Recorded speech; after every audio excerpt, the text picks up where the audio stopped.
So, I think we should start with the beginning. All right, well, my earliest recollections are in living in Sacramento. My father had been a young worker for Colbert Olson, who was a candidate for governor, California, and Olson won, and my father went up to Sacramento to be his initially his clemency secretary and then his chief deputy, basically. And I can recall vaguely living in Sacramento. Then we moved back to Los Angeles after my father had been appointed to the Superior Court, the youngest Superior Court judge in California history, or something like that.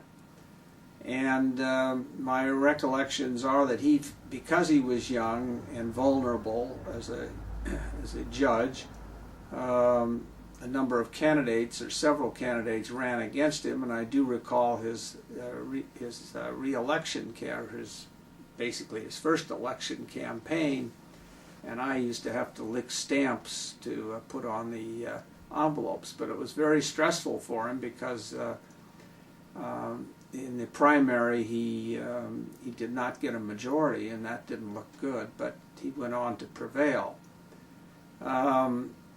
My grandmother, I recall, my father's mother, Minna, who was a wonderful lady, ended up owning a bookstore in Los Angeles. Her husband, Paul, I didn't remember very well. He had died relatively young of, I think he'd had tuberculosis and other ailments. Do you remember during his campaigns what that was like? Do you remember seeing his name on billboards or campaign rallies or anything like that? I remember some of the literature. He ran on a ticket with Franklin Roosevelt. He ran as a Democrat, actually. Did he ever bring you with him? Did you ever go up on the riser with him and your mother? No, I don't recall. But I was mentioning my mother's side of the family. Her parents lived in Los Angeles. Max and Catherine, and Max had owned a business, and I did visit his father, my great-grandfather named Barish, whom I'm told had been married a number of times without getting divorced. And I remember her parents, the Blondes, who lived in Ocean Park. They lived in a modest apartment in Ocean Park. This is Max's and Catherine's parents? Correct. And they were already also in the United States? Yes. Max had brought his entire family over from Europe. Did they speak English? Yes. Barish, I don't remember. I think he did speak some. The others did. Do you remember what it was like meeting them? Do you have any recollection of that? No, at the time, I suppose, as most grandchildren or great-grandchildren, they're not particularly eager to go visit, but I did go to see them. Do you want to talk about growing up and what you remember about the Warner Avenue house and what life was like there? Yeah, my father was sitting as a Superior Court judge, and we lived in Westwood in Warner Avenue. And I started off at the University Elementary School, which was a lab school for UCLA, and I think my father had helped get that funded and established there, primarily for my benefit, I think, his benefit.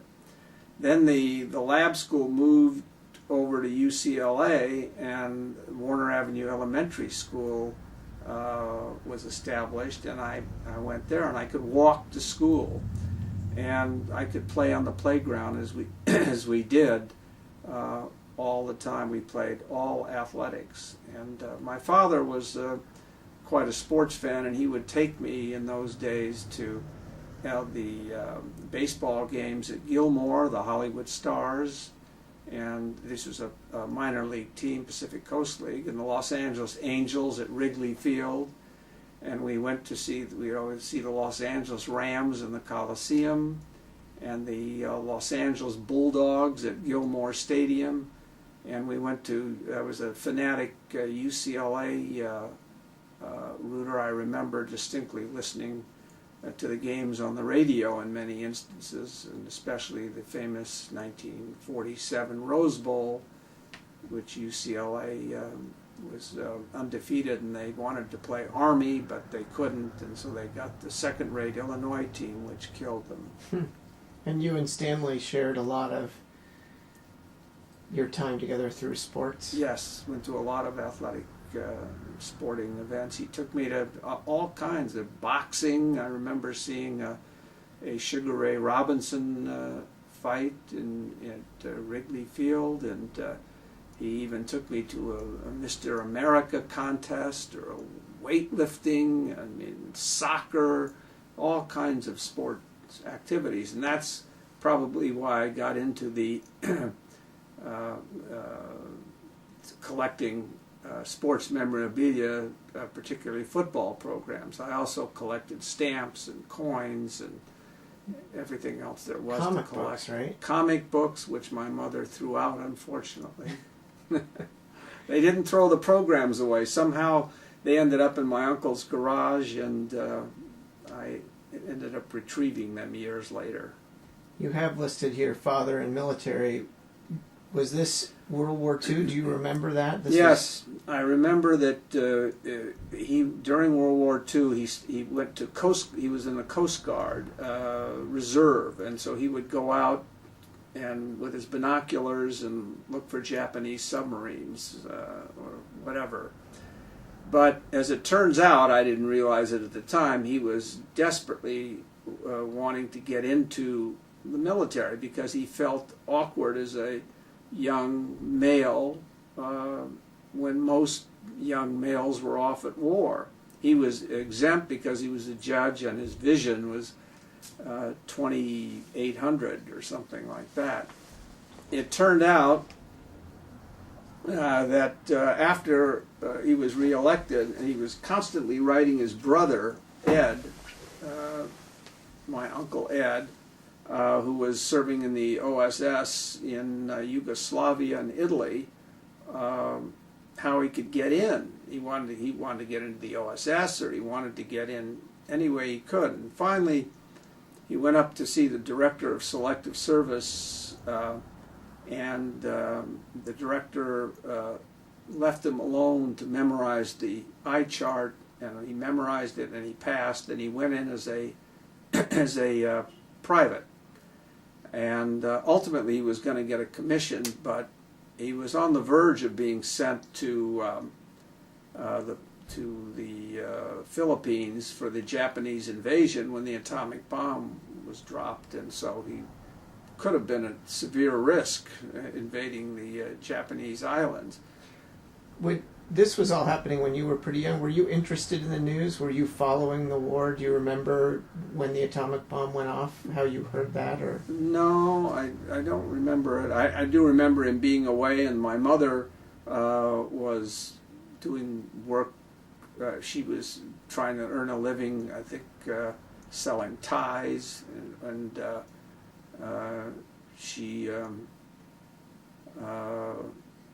I think she did volunteer work for the Red Cross, and we were alone for a period of time.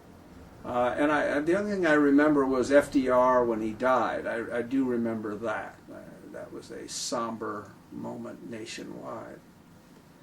I remember reading that Stanley grew up with a lot of relatives around him. Did you have a lot of relatives around you? Did your parents take care of their parents?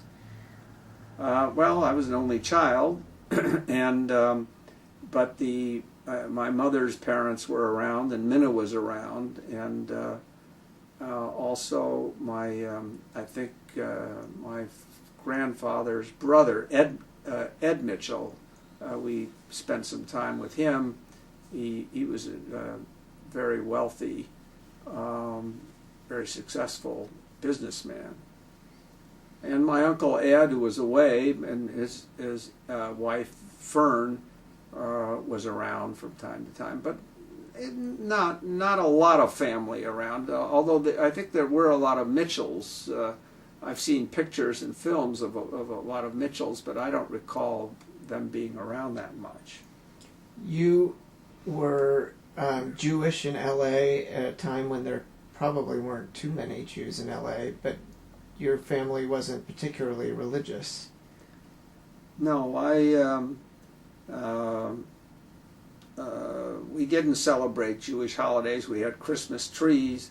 On the other hand, they insisted that I at least get confirmed, and so I went to University Synagogue, and I struggled to, held my nose and went, and but it was okay. And one of my teachers there was an attorney who's later become quite well known, Art Greenberg, who's it's Greenberg and Glusker, so I do remember him. How about, I'm going off the chart here, but I'm curious about tennis, because I know you had this big group of tennis friends. How did that happen? Well, that came a little later. I was going to talk a little bit about the Dewey Truman. What about it? What do you remember about it? Well, in 1948, it was the Dewey Truman, and I recall that there were only kids took an interest in it. We saw newsreels all the time. We used to go to the theater and see Harry Truman being hissed in the newsreels, and I remember that there were two of us, Donald Kaufman and I, in grammar school, who supported Truman, and the rest were for Dewey, and we yelled back and forth. I mean, it was something that was of interest even to little kids. I don't see that happening today. People aren't as aware. And I remember my father threw a birthday party for me, and he played the game Pin the Mustache on Dewey, sort of a takeoff on Pin the Tail on the Donkey. But my father did, after Warner Avenue, and I still have friends that went to school with me at Warner that all these years, Norm Perry and some others, and then also we used to go to camps, day camps, like it was called Matson Club, and they'd go on outings, and I still have friends that went to these camps. Like after school? Yeah, after school camps or weekend camps. And during the summers, I would go away to a camp for 6 or 8 weeks, 8-week camps, sleepover camps. Where were they? They were in some Big Bear or Arrowhead, or I don't know where they were. Did you sleep in tents, or we slept in cabins? And I remember that my mother said that I wrote one time and said that I only thrown up 3 times, and or something like that, and it was censored, and the camp censor or director wrote on it, "Richie's having a great time." But then we went to junior high school, and I noticed suddenly there were Asians showing up, Japanese Americans, and I hadn't seen them. Nobody knew where they came from, and of course they'd been off in relocation camps. and but nobody knew about that. And we started a program. A program was started in junior high school, a pen pal program with somebody in Japan, and I started writing to a Japanese person named Shinzo Yoshida. And at first he wrote in Japanese, and I used to have it translated by the gardener. And but he learned to write English, and we would write back and forth, and we actually kept up writing for over 50 years. Do you remember why that was of such interest to you? I'm sure not all kids adopted the program the way that you did, took to the program the way you did. Well, I don't know. Part of it maybe was the stamps. Part of it was interesting, and I just kept up with it. And I visited him once when I was in college, working on a ship, and it landed in Yokohama. And I met him then, and then my wife Sandy and I went over there to see him once, and he. I guess I always hoped that he'd end up as head of Mitsubishi or prime minister or something. But they take a test, and if you don't succeed on the test, you're diverted into blue collar jobs. And he ended up as a blue collar worker, and ultimately, not long ago, he died. And it really, we kept up all these years. And it really struck me, and so we actually went over there to see the family, and it was very moving. Do you remember the content of the letters at all? Were they fairly surface level back and forth, or do you remember? I mean, I assume at the time the purpose of the program was to rebuild relations with the Japanese after the war. Well, I think it was something educational, and he would write about his family and his. It was pretty superficial. As time went on, we'd write about our health, but we'd write about school and where I was and what he was doing, and our marriages and our children, and so forth.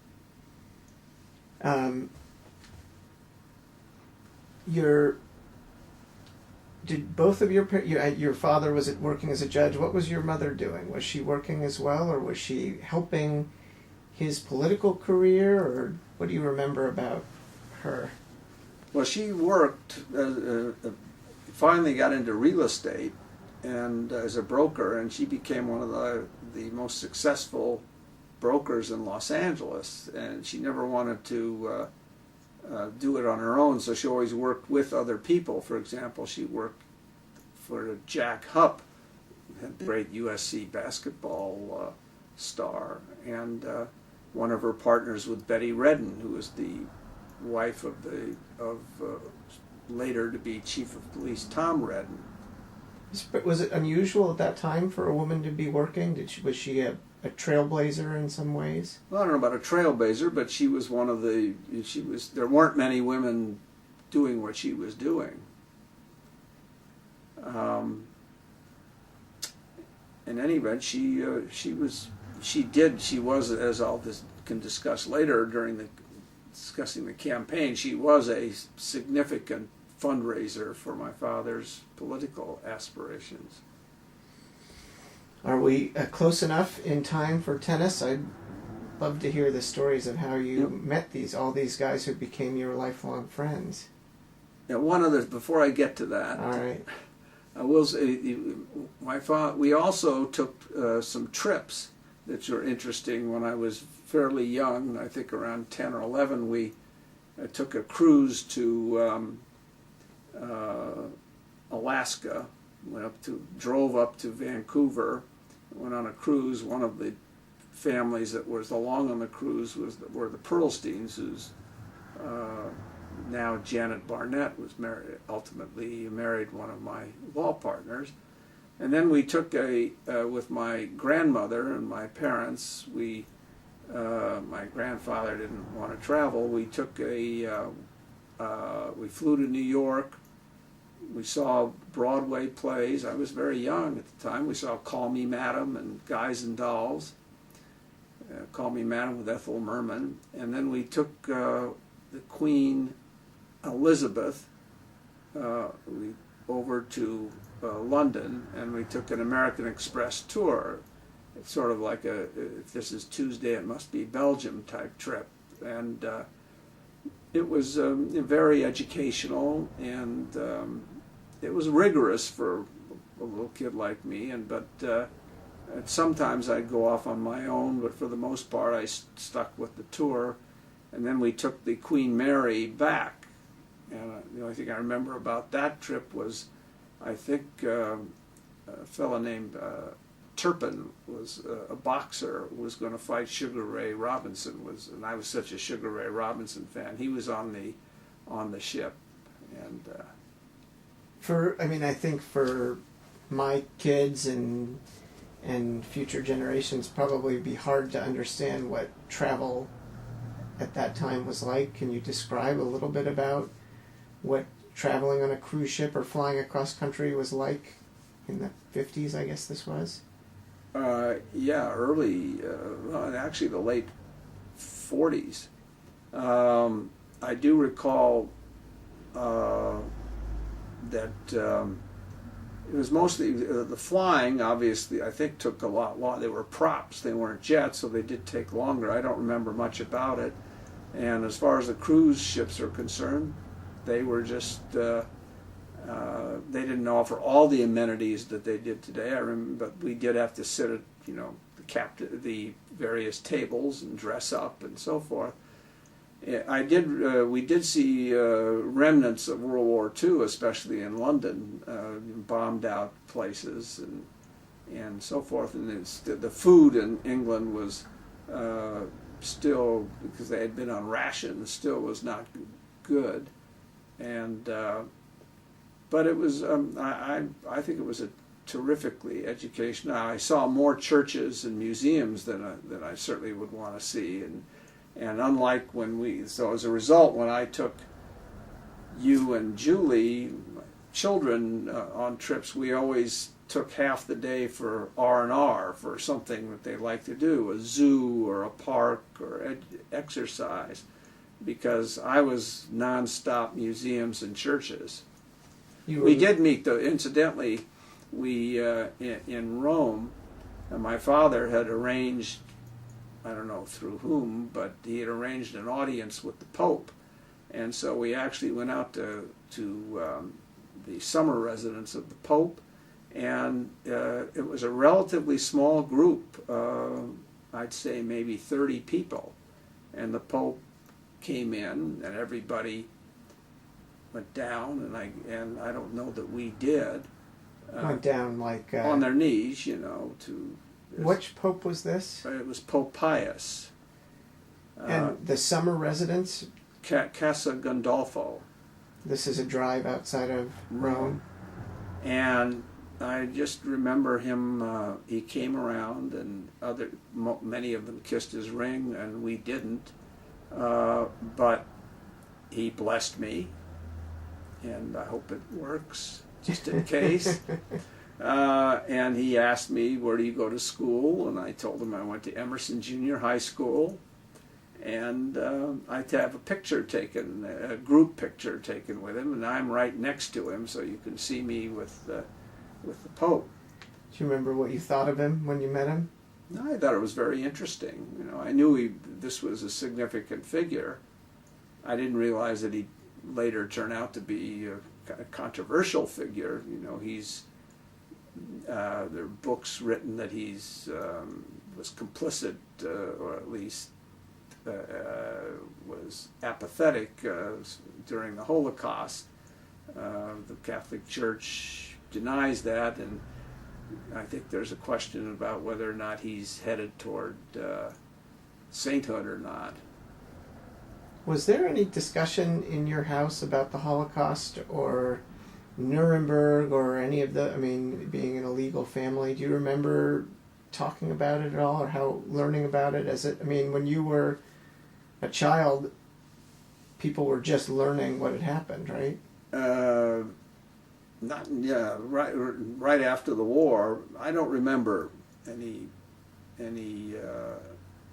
real apprehension of that. Maybe in the newsreels they had it, but I don't recall anything. You know, as Los Angeles was a somewhat segregated, not only by race but by religion, and we will get into that when I talk about law firms and so forth. But you wanted to hear about tennis. Then I went to University High School in West Los Angeles, public high school, and actually the thing about University High School was that it was actually the smartest group of people I had really ever been with, maybe before and after. At least the starred classes which I was in, I did relatively well in school, and so they would take the I guess the better performers and put them in this class, and most of these I finished lower in my high school class than I did in college or law school. It was a really outstanding group, and we had some interesting people. The year behind me was Nancy Sinatra, and my class was Jack Jones, and so we had some entertainers. Margaret O'Brien, although she went to a Hollywood school, and there was another one called Billy Gray, who acted and was in films, and we had some really outstanding people. I can't remember if any of them have gone on to. There have been great, fine lawyers, Dick Green and others. Do you remember your classes at all, or what it was like to be in class at Uni High? Yeah, I don't think we took the kinds of classes they do today. I think they were more. I don't think we got into calculus or history of Western civilization, but we had fine teachers, and it was we had hardly any, if any, blacks in the school. We had a large Latino population and Asian population, Japanese primarily. And I look getting into tennis. My father always used to try to get me to play, and he'd take me to La Cienega tennis courts in Beverly Hills and watch him play and try to give me lessons. But I finally got into it when a classmate, an old friend, Leslie Epstein, who was the son of Philip Epstein, who, along with his identical twin, wrote Casablanca. We started playing, and we'd go over to UCLA, and the tennis coach was J.D. Morgan at the time, and he'd have to shoo us off on many occasions, and I never remembered him very fondly as a result. Meaning what, you were out on the courts and he'd have to come and kick you off because he needed the courts for his team? And so we played and all Leslie the time. was your high school friend? He was junior high and high school. He'd been in camp with me too earlier, much earlier. And he became a Rhodes Scholar and is now a highly regarded author. But you and he both took up tennis around the same time. Correct. And then we started competing in, we started going to La Cienega, where there's some really good junior players, Roger Worksman and Ed Atkinson, and then Alan Fox came, and we would play we'd hitchhike to the courts, and we'd play into the evening, and it was free as long as somebody wasn't using the court. And so you'd finish the school day at Uni High and describe your journey from there. Somehow we'd get to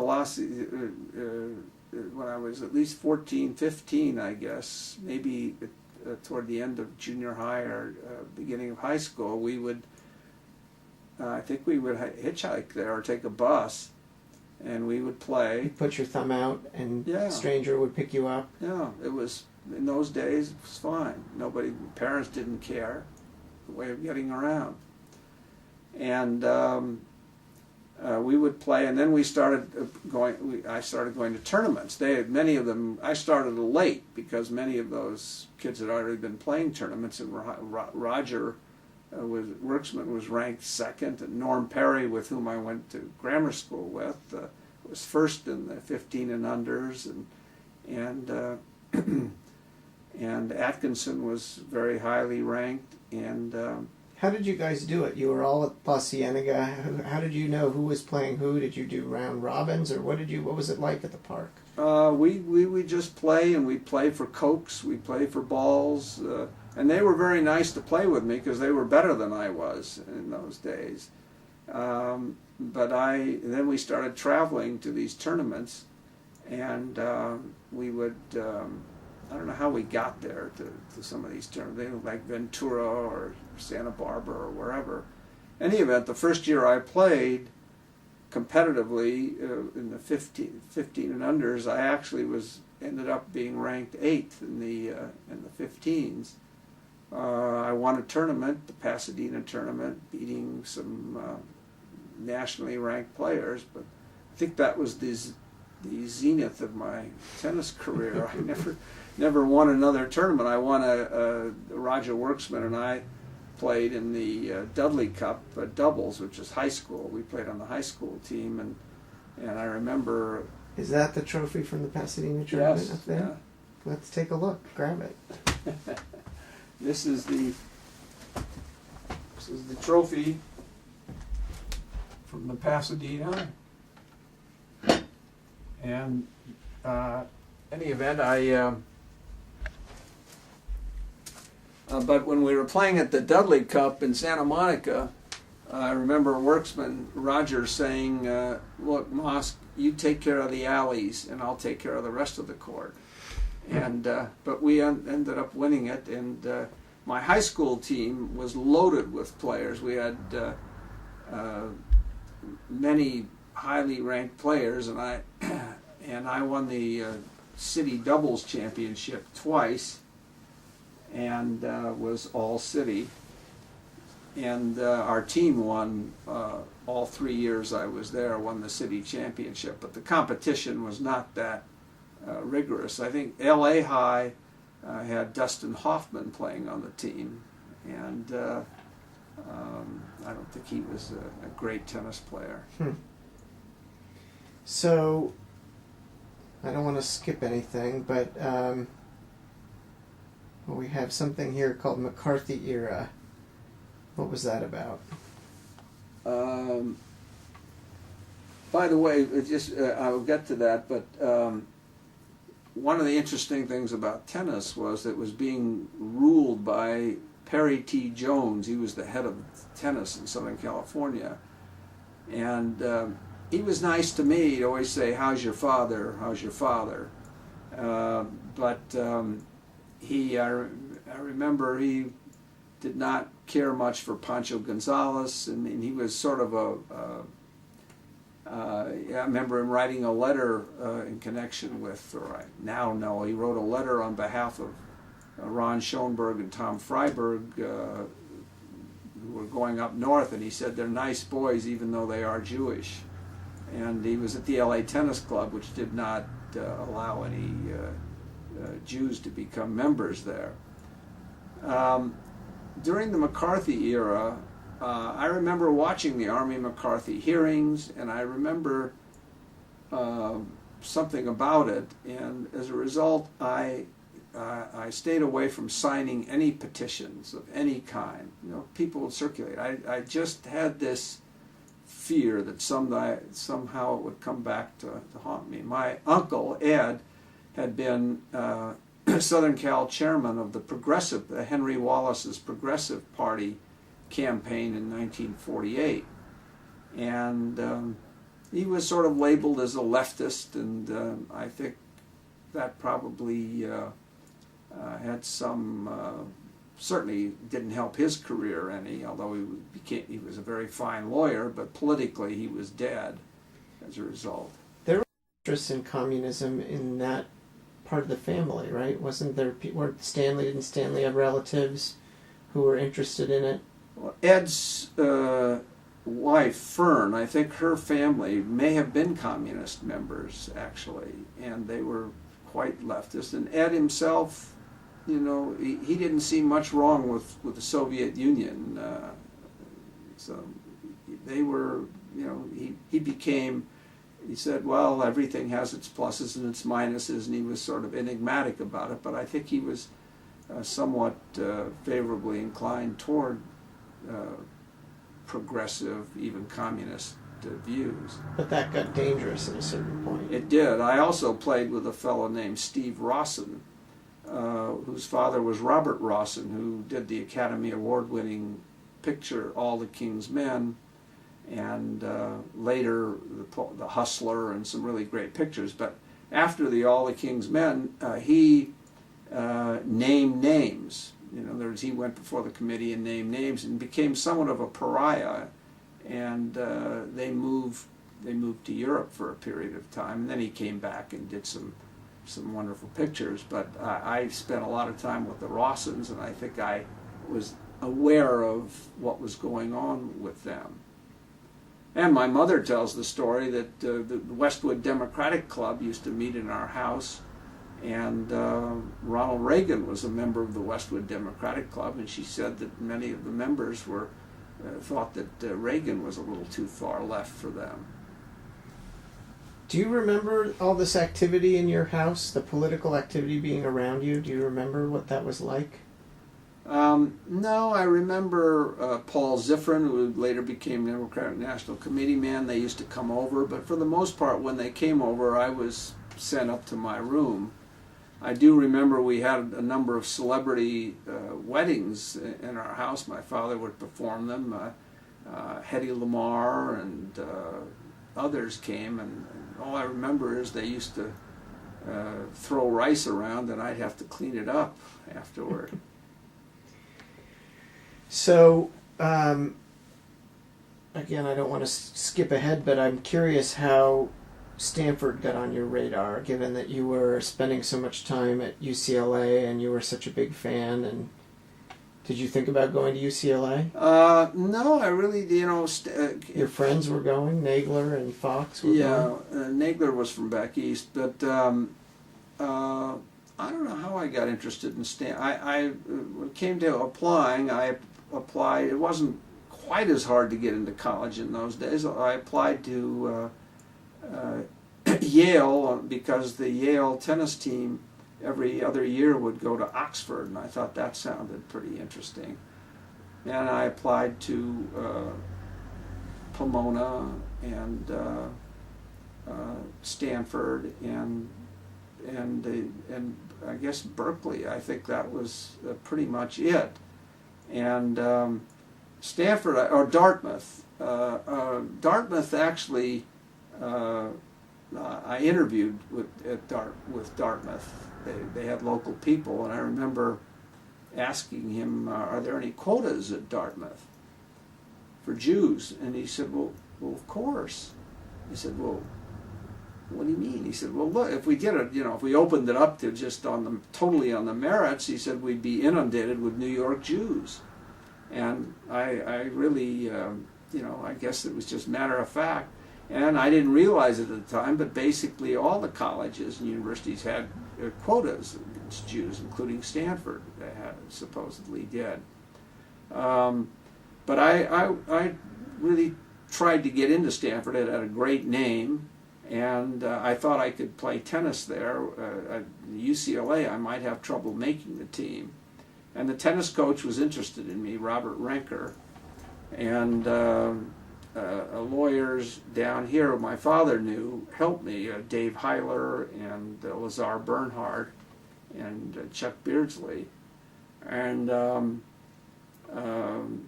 any event, the tennis coach called me and after I got in and said, he said, we have a 5-point scale here, and in order to get in, you have to at least get a 3. And you didn't have a 3. And I went over and I said, there must be a mistake. And he said they found a mistake. And so I got in, but I really owe it getting into that college to Bob Renker, the tennis coach. And you knew tennis was going to be part of what you did at college. Was there anything else you remember about Stanford that you found appealing, or that you knew you wanted to? Well, I think it had a great name, a great reputation, and the tennis aspect. That was about it. Logically, it didn't. Stanford at that time was mostly an engineering type school. White people from Pasadena were predominant, and so I was a little bit of a outlier in that. There weren't people at Uni High who did much better than I did, who were Jews, just didn't get in, and I got in because of the tennis. Why don't we, before the door opens, All right. Let's take a little break. All right, let's resume. You wanted to... Yeah, one thing that was interesting about when I was in grammar school, there was one black child in the school. His name was Lionel. I remember that. And I was friendly with him. And I remember that he was there because his mother was a maid for a senior partner at Gibson, Dunn & Crutcher law firm here in Los Angeles. And I would go up and play at their house, and he'd come and play at my house. And one time, I was having a birthday party, and my mother told me that a number of parents called and said, "Do you realize that Lionel is colored?" And and my mother said, "No, I didn't. What color is he?" And years later, when I was in law school, this same senior partner came to interview, and I recounted this story to him, and he said yes, and in deference to the fine neighbors of West Los Angeles, or Westwood, we didn't let Lionel come to the party. And I said, no. I said, he did come to the party, and we sort of got into a little argument about that, which was not the best thing to do in an interview, but I do remember that. I also remember that in the tennis, we used to act as either ball boys or linesmen at the Pacific Southwest tournament, which was probably the most important tournament in the world behind the Grand Slams. And we would get to see Pancho Segura and Pancho Gonzalez and Sedgman and all the greats of that era play close up. And of course, I worked during my summers I worked as a tennis teacher for Carl Ern, who was a great player who went on a tour with Gonzalez at one time. He was at the Beverly Hills Tennis Club. And one summer, I worked on a cruise line. When I was in college, my sophomore year, I worked at on the President Wilson, and the owner was a big Democrat, and so he had some Democratic pals, children, got these jobs, and it was that we worked as a pursers or whatever, and we went all over the Far East on this ship. Do you remember what that was like? Was the job very menial, or was it? Yeah, it was pretty menial. I mean, it was basically in the purser's office. We were not allowed to. They told us we couldn't fraternize with the passengers, notwithstanding the young women who were there, and we lived in rather cramped quarters, as the crewmen did. But it was very interesting. I remember going to Hong Kong And now Hong Kong is such a great place. But then, to me, it was at least the Kowloon side was incredibly slum-ridden. It was, we got off the ship, and the first thing the rickshaw people would take us was to try to take us to the prostitutes. I mean, that seemed to be the big industry there at the time. I forgot to ask you, didn't you have household help or somebody who worked when you were growing up that was a sort of surrogate parent figure? Yes, Liberta, my mother, who worked. We had a lady who lived there in-house, and she cooked, and she in a sense, it was like the old South. I mean, she kind of raised me in part. What was she like? What do you remember about her? She was sort of a big and robust and very pleasant. Always, I can't remember any conflict at all with her. She was very nice. And do you know? Did she work there during the day? Did she spend the night, or? Yeah, she lived there, lived in the house.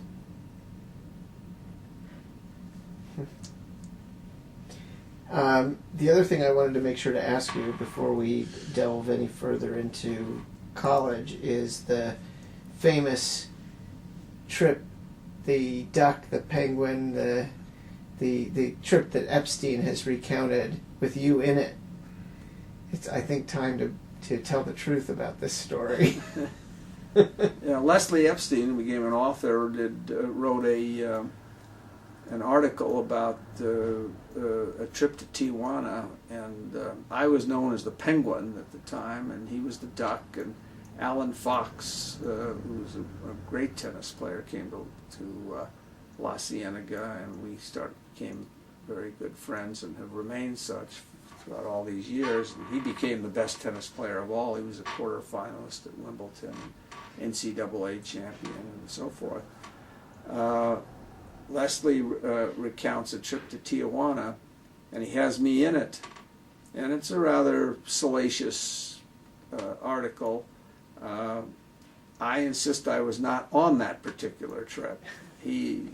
Whether he believes I was or wasn't, all I can say is my recollection is I was not on that trip to Tijuana. I have been to Tijuana,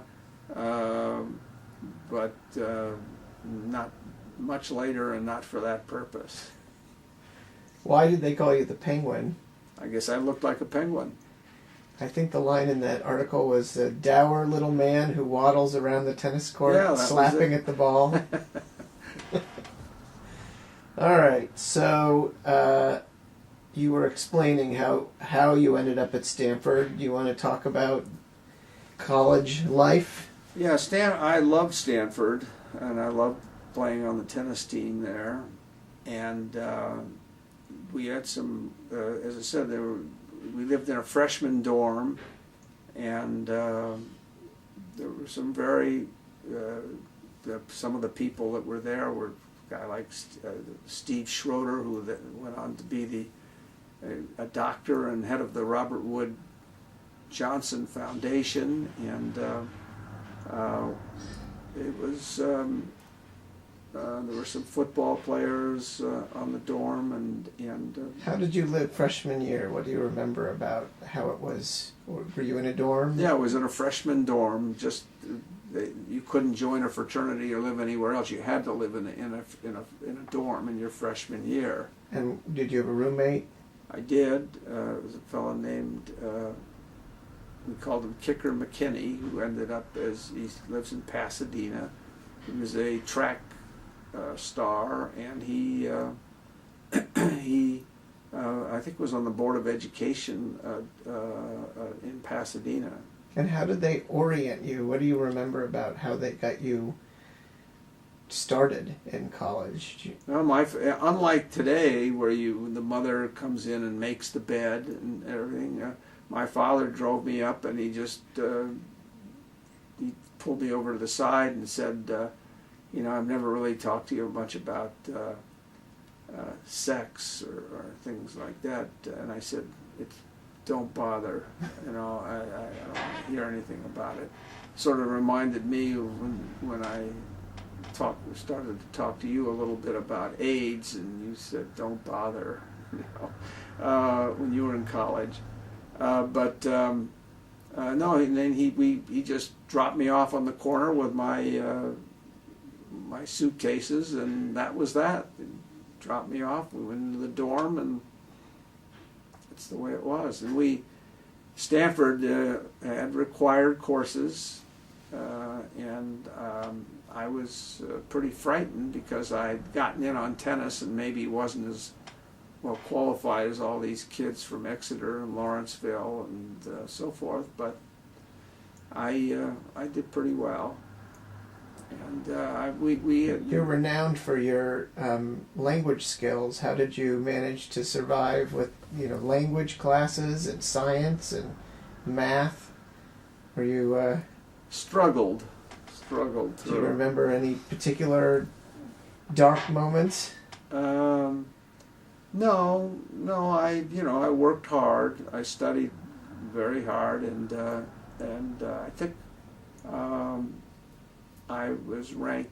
They used to rank you by year, by men. There were 700 men, 400 women, and then and liberal arts. So I did reasonably well in my freshman year, not quite as well my sophomore year. And then when I was able to take classes and pick my classes in junior and senior years, I did much better because I was very careful about what I took. Did you have a system? Did you develop some kind of system for study? Did you have a place you always went, or? I probably did, but I don't remember it. I know we had to play for the tennis team 3 hours a day, every day, all year long. I mean, or during the quarter system there. One thing I didn't like about Stanford was the quarter system, where you were taking midterms or tests every 2 minutes because it was divided up into this quarter system. And as I said, most of the students were engineer types, but we had some good liberal arts. We had, I think, very good faculty there at the time. Professors Horn, Bunzel, and Watkins were all very good poli-sci professors. And history professors, Thomas Bailey, I think, was there then. But Stanford was very apolitical. They didn't really care. Now, in 1959, I had gone into a fraternity house there, and I brought the chairman of the Democratic Party up there, Paul Bailey. He had dinner, but nobody was really that interested. And I invited Alexander Kerensky up there, who was had been the first president of Russia until the Bolsheviks overthrew him, and he was teaching at Stanford, and there was a mild interest in him, but not that much. I mean, and I remember pressing him on, what was Lenin like and what was Trotsky like, and so forth, and he of course knew them, and he said, let's get off this and let's look at some of those nice-looking women over there. I mean, he was renowned for being a ladies' man when he was president of Russia. Did you know when you went to college that you wanted to be a lawyer, or did that come late? How did you figure out what your career was, where that was headed? Well, I wanted to be I thought about being a poli-sci professor, and I did get a Woodrow Wilson Fellowship to study under Harold Lasswell at Yale. And then one day I saw one of the associate professors who did not have tenure crying, and what's the matter? And apparently he didn't get tenure, and I thought, gee. I thought academia was supposed to be a nice, pleasant, make a lot of money, but at least it's a nice way of living and certainty and whatever. And if it's going to be a rat race like anything else, I might as well get into the real rat race. And And so I decided ultimately to go to law school, and I remember I applied to Harvard and Yale, and I got in, and I decided between them, and I chose Harvard. You have listed here Theta Delta Chi Hell Yeah. Week. That was we used to have Hell Weeks, and More than one? Just one? well, one for me, and they were brutal basically. And I remember that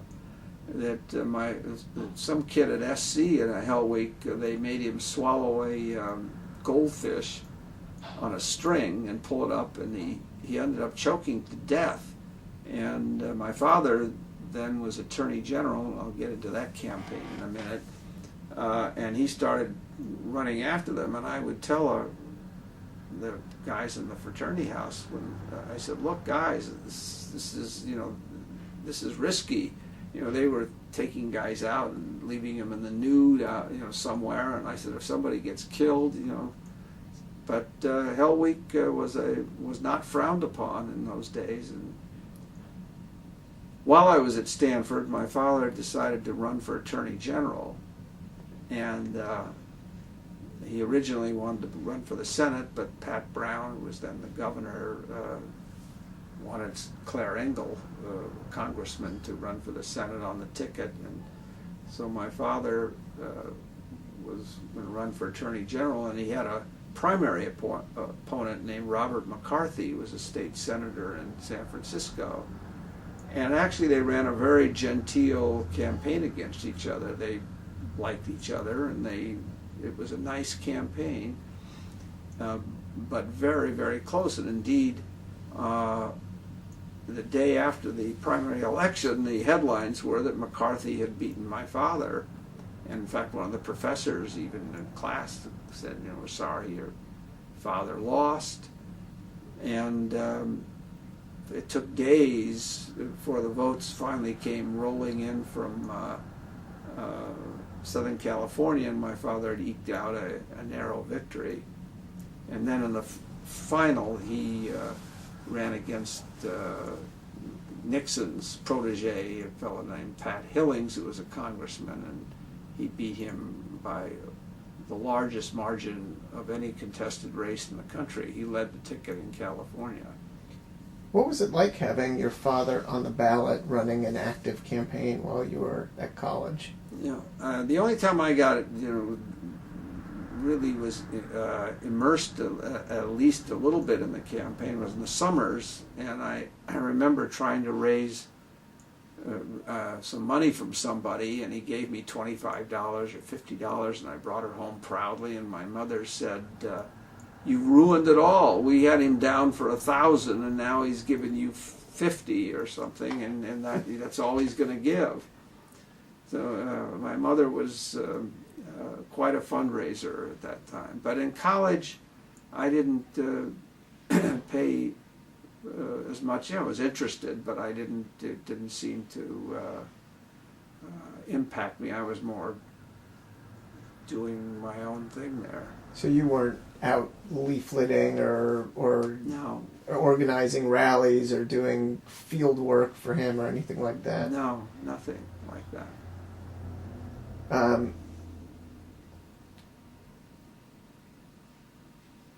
Let's see. Who's and Burton's? Well, there's some very interesting people that got involved in my father's campaign. Philip Burton, who was a assemblyman, and then his brother John Burton. They were very active, and Jackson Hu, a Chinese in San Francisco. I remember that my father rode in the Chinese New Year's parade, and they would put the name of the driver on the side of the car, and the driver's name was Mr. Jew.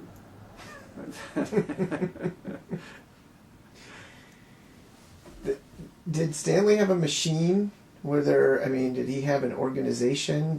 How did he do it? Well, the CDC, or the California Democratic Council, which was kind of a liberal group all over the state, was backing him at the time. And so he did have that. And he had always been very active politically, even though he was a Superior Court judge. And I mean, he had kept his contacts from his days in the Culbert Olson administration. So he was a good campaigner, not a good fundraiser. But in those days, you know, a few $100,000 was, you could go pretty far with that. So your father was Attorney General, and you were headed to law school? Yeah, he was Attorney General in my senior year at Stanford. He was there, and then I headed to law school. And do you remember his reaction to? Did he weigh in on Harvard versus Yale? Did you discuss going to law school with him? You know, in those days, well, he was certainly interested. They were much more passive than we are today. When I applied to college, I did my own applications. I did everything by myself. If I needed help, I'd go to him and say, look, I'd like you to, you know, is there anybody you know that has some contacts here or there or whatever? Same thing in law school. You know, I just, you know, they were in the background. It's different today, where the parents, you know, hover over the children, get them counseling and help and test-taking abilities and so forth. In those days, we did it on our own, basically. And so he was interested, but much more passive and not quite as... do you remember what he said when you told him you were making this decision? Well, I think I went to him and said, you know, can you help? You got any ideas on how to get me into this place? You know, I think he did whatever contacts he had. But it wasn't like he had gone to either place, so he wasn't like the Bushes at Yale or something like that. Mm-hmm. And did he express any ambition for you, what he wanted you to do with a legal career? Or? I think ultimately he would like to have had me run for office, and after law school, that was something that came up. What was that conversation? Well, he said, why don't you run for office? And there was like when I came down to Los Angeles, there was an open assembly seat. And I thought about it, and I went around, and there was a guy named Alan Cerroti and another fellow who were actively waging a campaign for this seat. And I thought about running, and I thought I could maybe pull it off on name recognition alone. Father's name was quite well known. But I, unlike Jerry Brown, who did do that, and capitalized on his name and started at that type of position, I just didn't have it in me to do it. Maybe I'm just a little too conservative. I remember John Burton called and said, you ought to run. He says, God, we make, you know, $20,000, you can make $20,000 a year doing this, and you can still have your law practice. And, you know, he urged me to get into it. And I remember I asked Paul Zifrin about it, and I said, why don't I just rely on getting appointed? You know, why go out there and put it on the line? And he said, you know, as far all the power is in the elected official, and if you want the power, you do that. But notwithstanding all that advice, I just didn't have it in me to do it.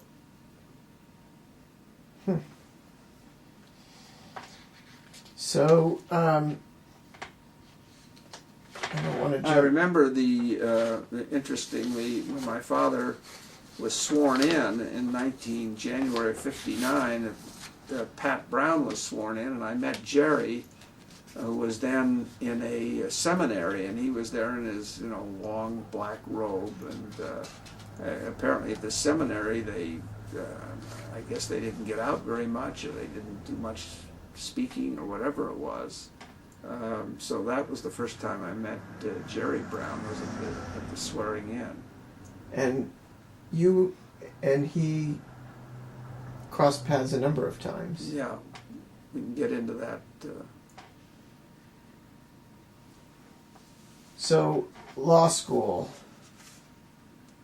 dorm studies.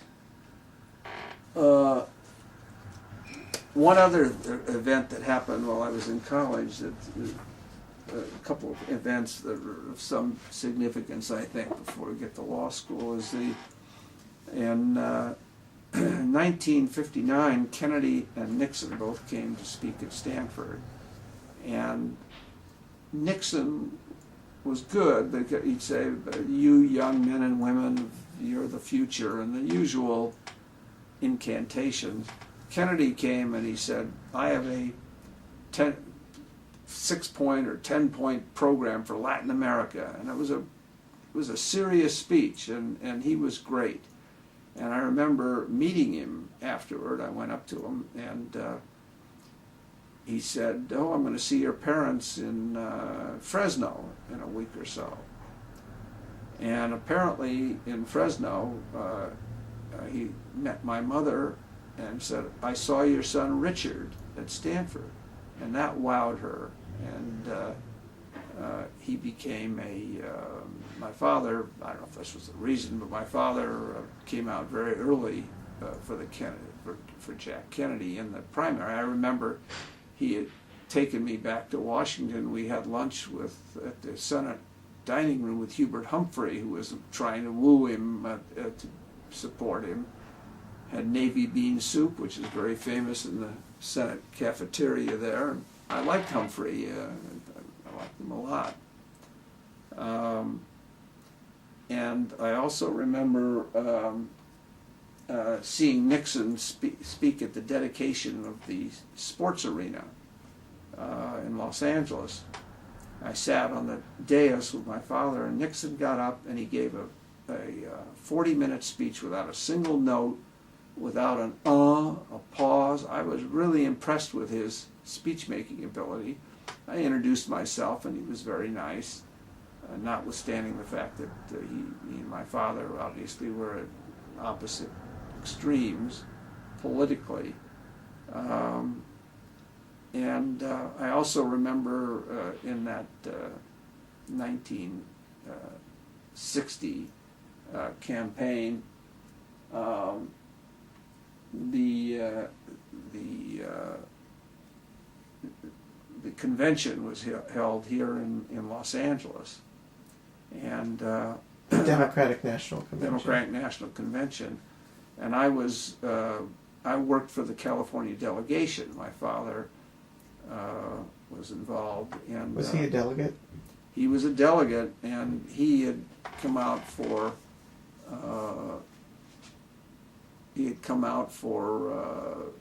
Kennedy, and Pat Brown wanted him to become Democratic National Committee man from California because he for some reason didn't want Paul Ziffern, who was then the Democratic National Committee man. Ziffern was a friend of my father's, but nevertheless my father ran against him and got the spot. And I remember Pat Brown saying to my father, "Stanley, if there's anything you ever want, it's yours." I overheard him say that, and as we go on, we'll see whether or not he lived up to that that promise. I also remember I was supposed to keep everybody out of it, and I remember somebody knocking on the door and demanding to be let in, and he said, "Don't you know who I am?" And I said, "No." I said, "I'm Sam Yorty." Well, Sam Yorty, as it turned out, later became mayor of Los Angeles, but I thought he was a rather rude fellow at the time. You were impressed with Nixon? Did you ever consider being a Republican? Did that thought ever cross your mind? Never crossed my mind. I was just brought up as a Democrat, and was always a Democrat.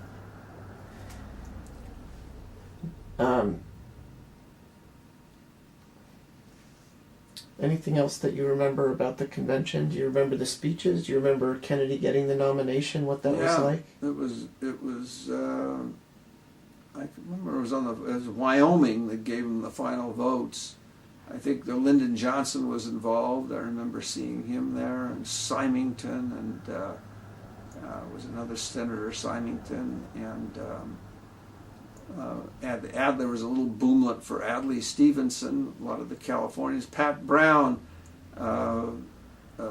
was a favorite son, but it pledged to Kennedy, and then some of the people I think were trying to bolt for Stevenson, and so Pat Brown was roundly booed, and it was very embarrassing. Another time that Pat Brown was booed, I remember, was I went to a football game, a Cal-Stanford game, and Pat Brown was introduced, and he was booed. It's primarily because of the Chessman case. Carol Chessman was the red light rapist, I guess, a Mulholland. He would go up and he would rape some women up there, and he didn't kill anybody, but he was sentenced to death. You could have it at that time, and Chessman was on death row for a long time, kept appealing and writs and so forth. And the question was whether he wrote a book, and he became quite well educated, or I don't know about educated, but he was at least literate, and in any event, the question was whether he should be commuted. Well, my father, as Attorney General, was on behalf of the people of California trying to get him fend off all the legal challenges. But when it came to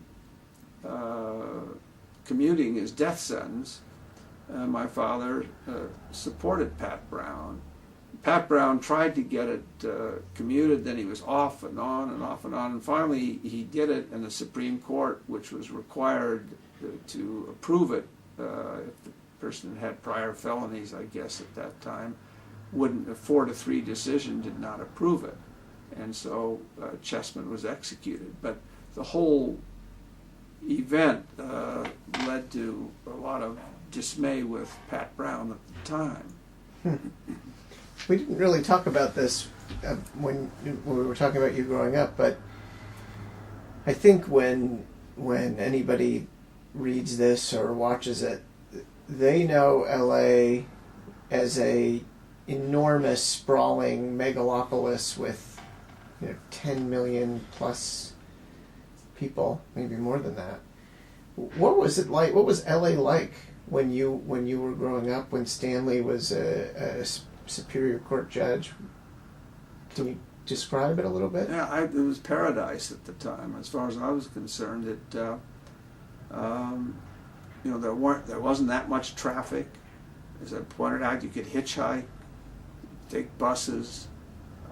I never had to go out. I never was in the San Fernando Valley. I never had to go downtown. What was in the San Fernando Valley? Not much. I don't know. I never was out there. I mean, there was some people living out there, but it was not as sprawl. The first freeway was built, the Pasadena Freeway. We had the red cars, which were street cars, and they were ultimately taken out by virtue of supposedly an antitrust violation by some industries, the tire or the concrete or the car industries or whatever. And it was a shame. We had the largest urban rail system in the world at that time.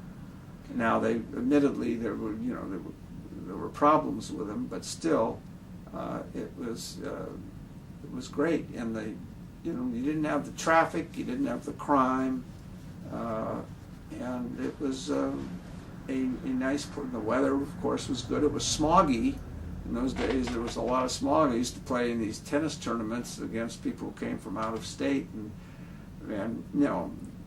suddenly their chest would start hurting, and they thought they were having heart attacks. And I was used to it. It was just smog with my lungs. I wasn't thinking about cancer or anything like that. Was there We didn't wear sunscreen. You've made a lot of references to Hollywood and movie stars that were sort of circulating in Stanley's orbit. Did that affect your worldview in any way? Do you remember how you looked on Hollywood and the movies? And Well, when I was teaching tennis, Carl Ern, whom I was working, would have me teach various people, and I remember I would teach. I taught Dean Martin and I think Lorna Luft and Louis Jordan or his kid, and Dinah. I played up at Dinah Shore's court and Ginger Rogers' court, and Gilbert Rowland was at the Beverly Hills Tennis Club, and I was a little more blasé about movie stars because I didn't find I had access to them, and it didn't make that much difference to me. It was obviously a little boost when you see some of them. I remember one time my father had dinner with Frank Sinatra, and Sinatra asked me to come out to the lot the next day, and I went out there, and he was making a picture with Gina Lollobrigida. He was very nice. He showed me around. I remember him, somebody passed by, one of the actors, and he said, "Hasn't that guy got a great face?" And I said, "Well, I guess so." And it was Charles Bronson. So I remember that. I also remember starting in the late 50s, we would go to the Rose Bowl every year with Earl Warren. And we'd go to a party in Pasadena, and then we get this cavalcade into the Rose Bowl with motorcycle escorts, and I became... Warren at the time was? Chief Justice. And my father had known him in the Olson administration, and they hated Warren in those days because he was the enemy, in fact ran against and beat Olson. But when my father went off to war, Warren held his judgeship seat available, and then reappointed him when he came back, which was a pretty noble thing to do. He could have just appointed a Republican, but he held the seat open. And in any event, my father always said he regretted every vote he cast against Warren. I remember my father supported Jimmy Roosevelt when he ran against Warren, and I forgot what year, but in any event, Warren, we'd go to the football games, and he was a rabid football fan, and one time Nixon was the Grand Marshal of the Rose Parade, and Nixon announced that he was going to change sides at halftime, because he was vice president of the whole country. He didn't want to show any favoritism. So I said to the chief, "Chief, you're Chief Justice of the United States, and you're such an unabashed rooter for the Pacific Coast Conference team. What about Nixon?" He said, "Look, if that guy can't pick a side in a football game, we're in real trouble." He hated Nixon because of the way Nixon had sabotaged him at the 52 convention. Was it jarring to leave all of that when you went to law school? Was law school your first experience living in icy, cold, snowy? Yeah. I went back, and I had no overcoat whatsoever, and I started noticing it's getting a little chilly around here, and so I went to Jordan Marsh and bought the cheapest overcoat they had. But in those days, we'd wore a coat and tie or a coat to class every day, and it was law school was a great experience. Harvard Law School is a sort of notorious system for the paper chase and the. Can you describe what that was like? Did you know what you were getting into? You knew that was what it was going to be like? Or? Well, once again, I was scared stiff, and so I studied very hard. But we had 500 kids. There was 500 kids in a class. About 12 women. In my class was Janet Reno, and surrounding classes at the time, we had Elizabeth Dole, and that was Liddy Hanford at the time, and Pat Schroeder, who was a congresswoman, and Liz Holtzman was the DA. I mean, the women who came were quite successful. But we would divide into 4 sections, so there was about 125 people in each section, and so there were big classes, and you really didn't get to know the professors very well, but there were great professors in our first year. Did you want to get called on, or were you afraid to get called on? I didn't want to get called on, but I put up my hand from time to time. Indeed, in one property class, they had A to B in his heirs and B to C and so forth, some conveyance thing, and they wanted to know what kind of conveyance it was, and it gave a citation to the yearbooks, which are all 15th century, 12th century, whatever it was. I went into the rare book collection and looked it up, and so the professor said, "Well, what kind of a conveyance transaction do you think this is?" to the class, and I put up my hand and I said, "It's a covenant to stand seized." And I heard people hissing. I guess they figured out what it is. And the professor absolutely ignored me, because it ruined his entire class, because he wanted to kind of work around to that. I'd started at the beginning. And at the end he said, "Yeah, it's a covenant to stand seized," as he said up there, or something like that.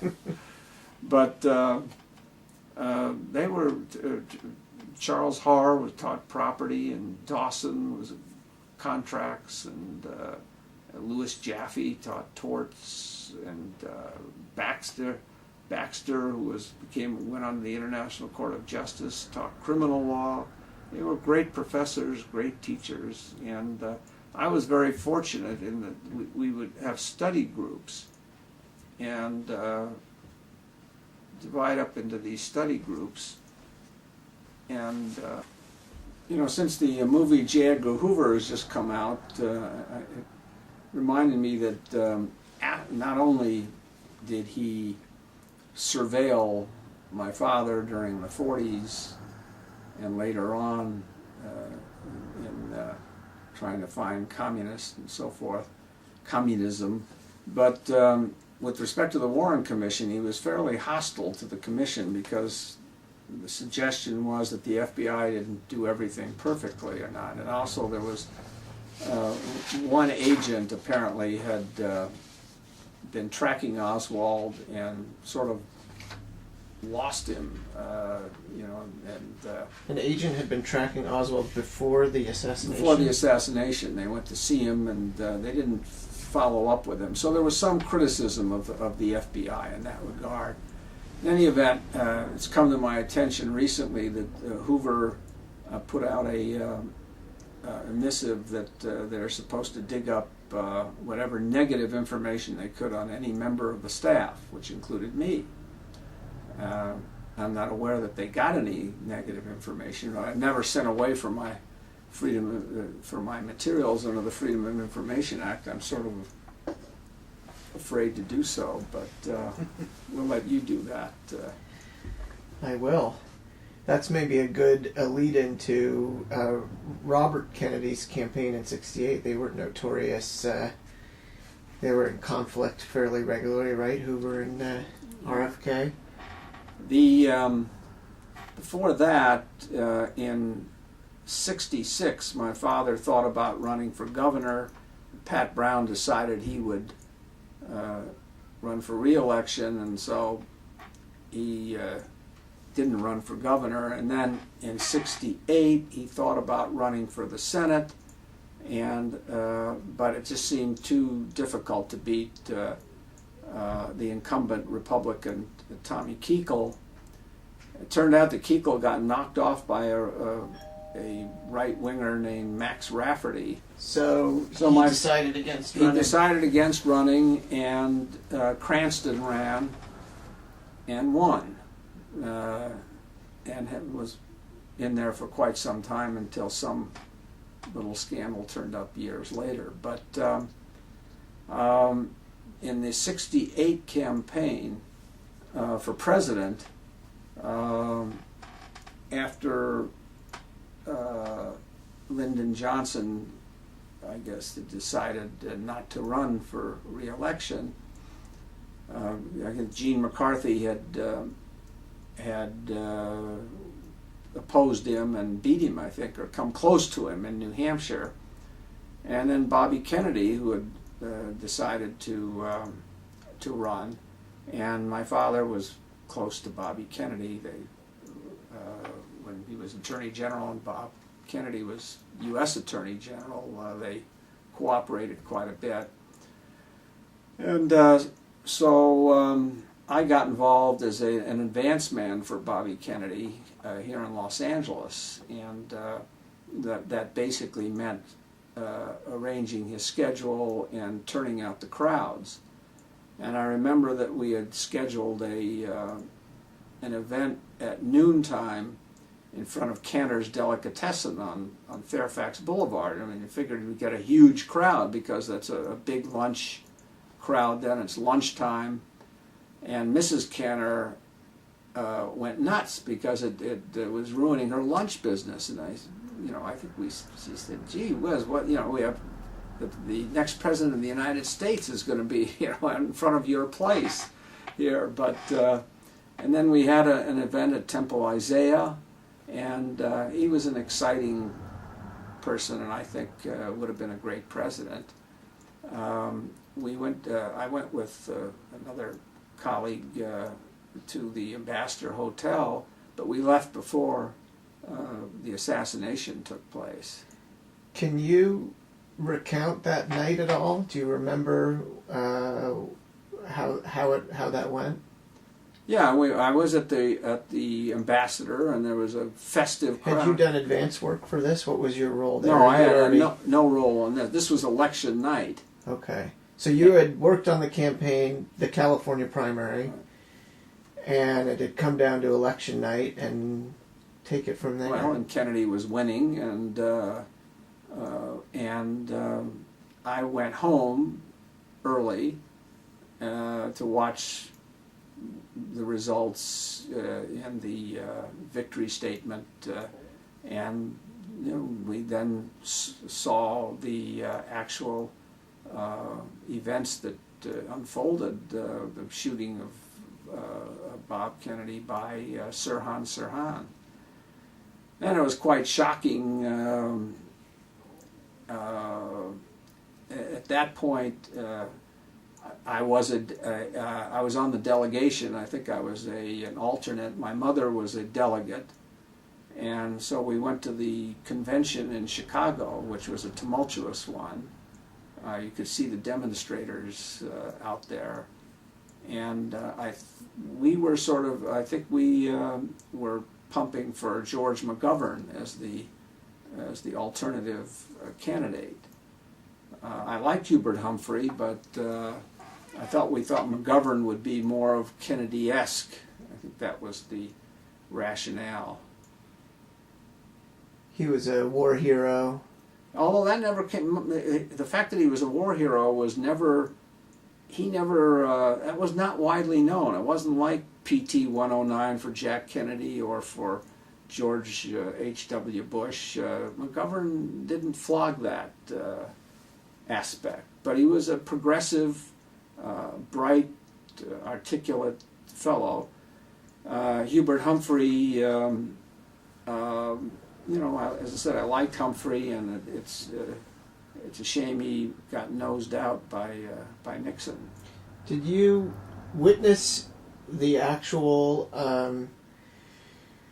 lobbying and pursuit of support from delegates at the convention? What did it look like? How did it work? Well, yeah, people were running. I mean, it's pandemonium basically. I mean, there are efforts to extract votes and to promise votes and deliver delegations and so forth. And I do remember Mayor Daley in the front row. I can't remember who it was who was criticizing him, but Daley was standing up with his fist and so forth. It was a very ugly convention, actually. Conventions now aren't like this anymore. But when you went to that convention, or you had talked about the convention in Los Angeles, the nominee wasn't really settled. No, not it didn't go 121 ballots. You know, Oscar W. Underwood in 1920 or whenever it was. I mean, but nevertheless, it wasn't a sure thing, and delegations weren't automatically pledged. They could move around. I think they could switch, and nowadays, because of these elections, I think they're bound to vote. When you went, or when your mother went, And my father went. and your father went, everybody pretty much knew who they supported, or do you think there was wiggle room where you could have been persuaded to move? Were there efforts to pressure? No, I think certainly my mother, who was the delegate, she was going to vote for whom she was going to vote for, and she was pledged to Bob Kennedy, and I think she decided. My recollection is that she decided to go for George McGovern, and that was that. I think Hubert Humphrey, unfortunately, became sort of the person to be against. He was a good man, and the world would have been a much better place, I think, had he won. You have reference here to Joey Bishop. Yeah, after the assassination, I remember Joey Bishop had been a client, or at least his agent was a Who was client. He was a talk show host, very big at the time, and he had me on the show with Charles Evers, who was Medgar Evers' brother. Medgar Evers was also assassinated, the civil rights leader in the South, and we talked about gun control, and also the National Rifle Association representative was on the show, and there was sort of a debate about gun control at the time, and I felt that how it was that these assassins got a hold of weapons that were not hunting weapons seemed to me to be incompatible with law and order. To that point, had gun control been a long-running big issue, or did the assassinations give rise to the issue? No, I think that it had been an issue, but just as any time we get into mass murders now, suddenly people start wondering, why are all these guns floating around?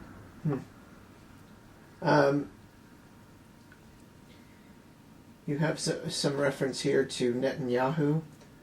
Yeah, I met Netanyahu at Hillcrest Country Club with my cousin John Mitchell, and I found him to be very articulate and pleasant and bright. This was before he ran Israel? This was... Yeah, I think he was the UN ambassador or something like that. Mm-hmm.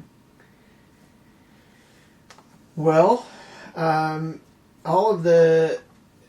I don't want to go out of order, and I'm sure you won't let me go out of order here, but you're talking a lot about this, this incredible grounding that you had in politics firsthand, both watching your father and his maneuvering, and then watching the Kennedy, the successful JFK campaign and the Bobby Kennedy's campaign. Did you get more involved? I see you've listed here other political campaigns: Braden, Bradley, Norris, O'Brien. Did you become more engaged yourself in political campaigns? Is that something you wanted to do? What was? Yeah. Well, I had people welcomed my participation because my name was well known. It started to become less well known as time went on, but yes, I did. I just supported Tom Bradley when he ran for mayor. I remember organizing a law enforcement rally for him, and it wasn't easy to do because most of law enforcement supported the incumbent, Sam Yorty, and I put together this big rally at the request of Bill Norris, and I thought it was successful, and I never got a thank you or anything from it. And I just suspect that I learned then you can't work for somebody else. I mean, I'm sure Bill Norris was a fine person, took credit for it, and you've got to do so. If you're going to get anywhere, you've got to do it directly with the candidate, because others will take the credit. And I did at some point. Was the state chairman for Kenny Hahn when he ran for the U.S. Senate against John Tunney and George Brown, and Hahn did very well considering he never seemed to get out of the county of Los Angeles. He was very popular here, but we couldn't get him up to Redwood City or someplace like that. I also, I think I tried to help out Lloyd Hand, who was running for lieutenant governor. I think he lost in the primary, and an assortment of other candidates. And I started when Jerry Brown first ran for the junior college board of trustees. It was the first time there was any election for those positions. They were new positions, so there was a lot of candidates who ran, and he was Edmund G. Brown Jr., so he had name identification. And I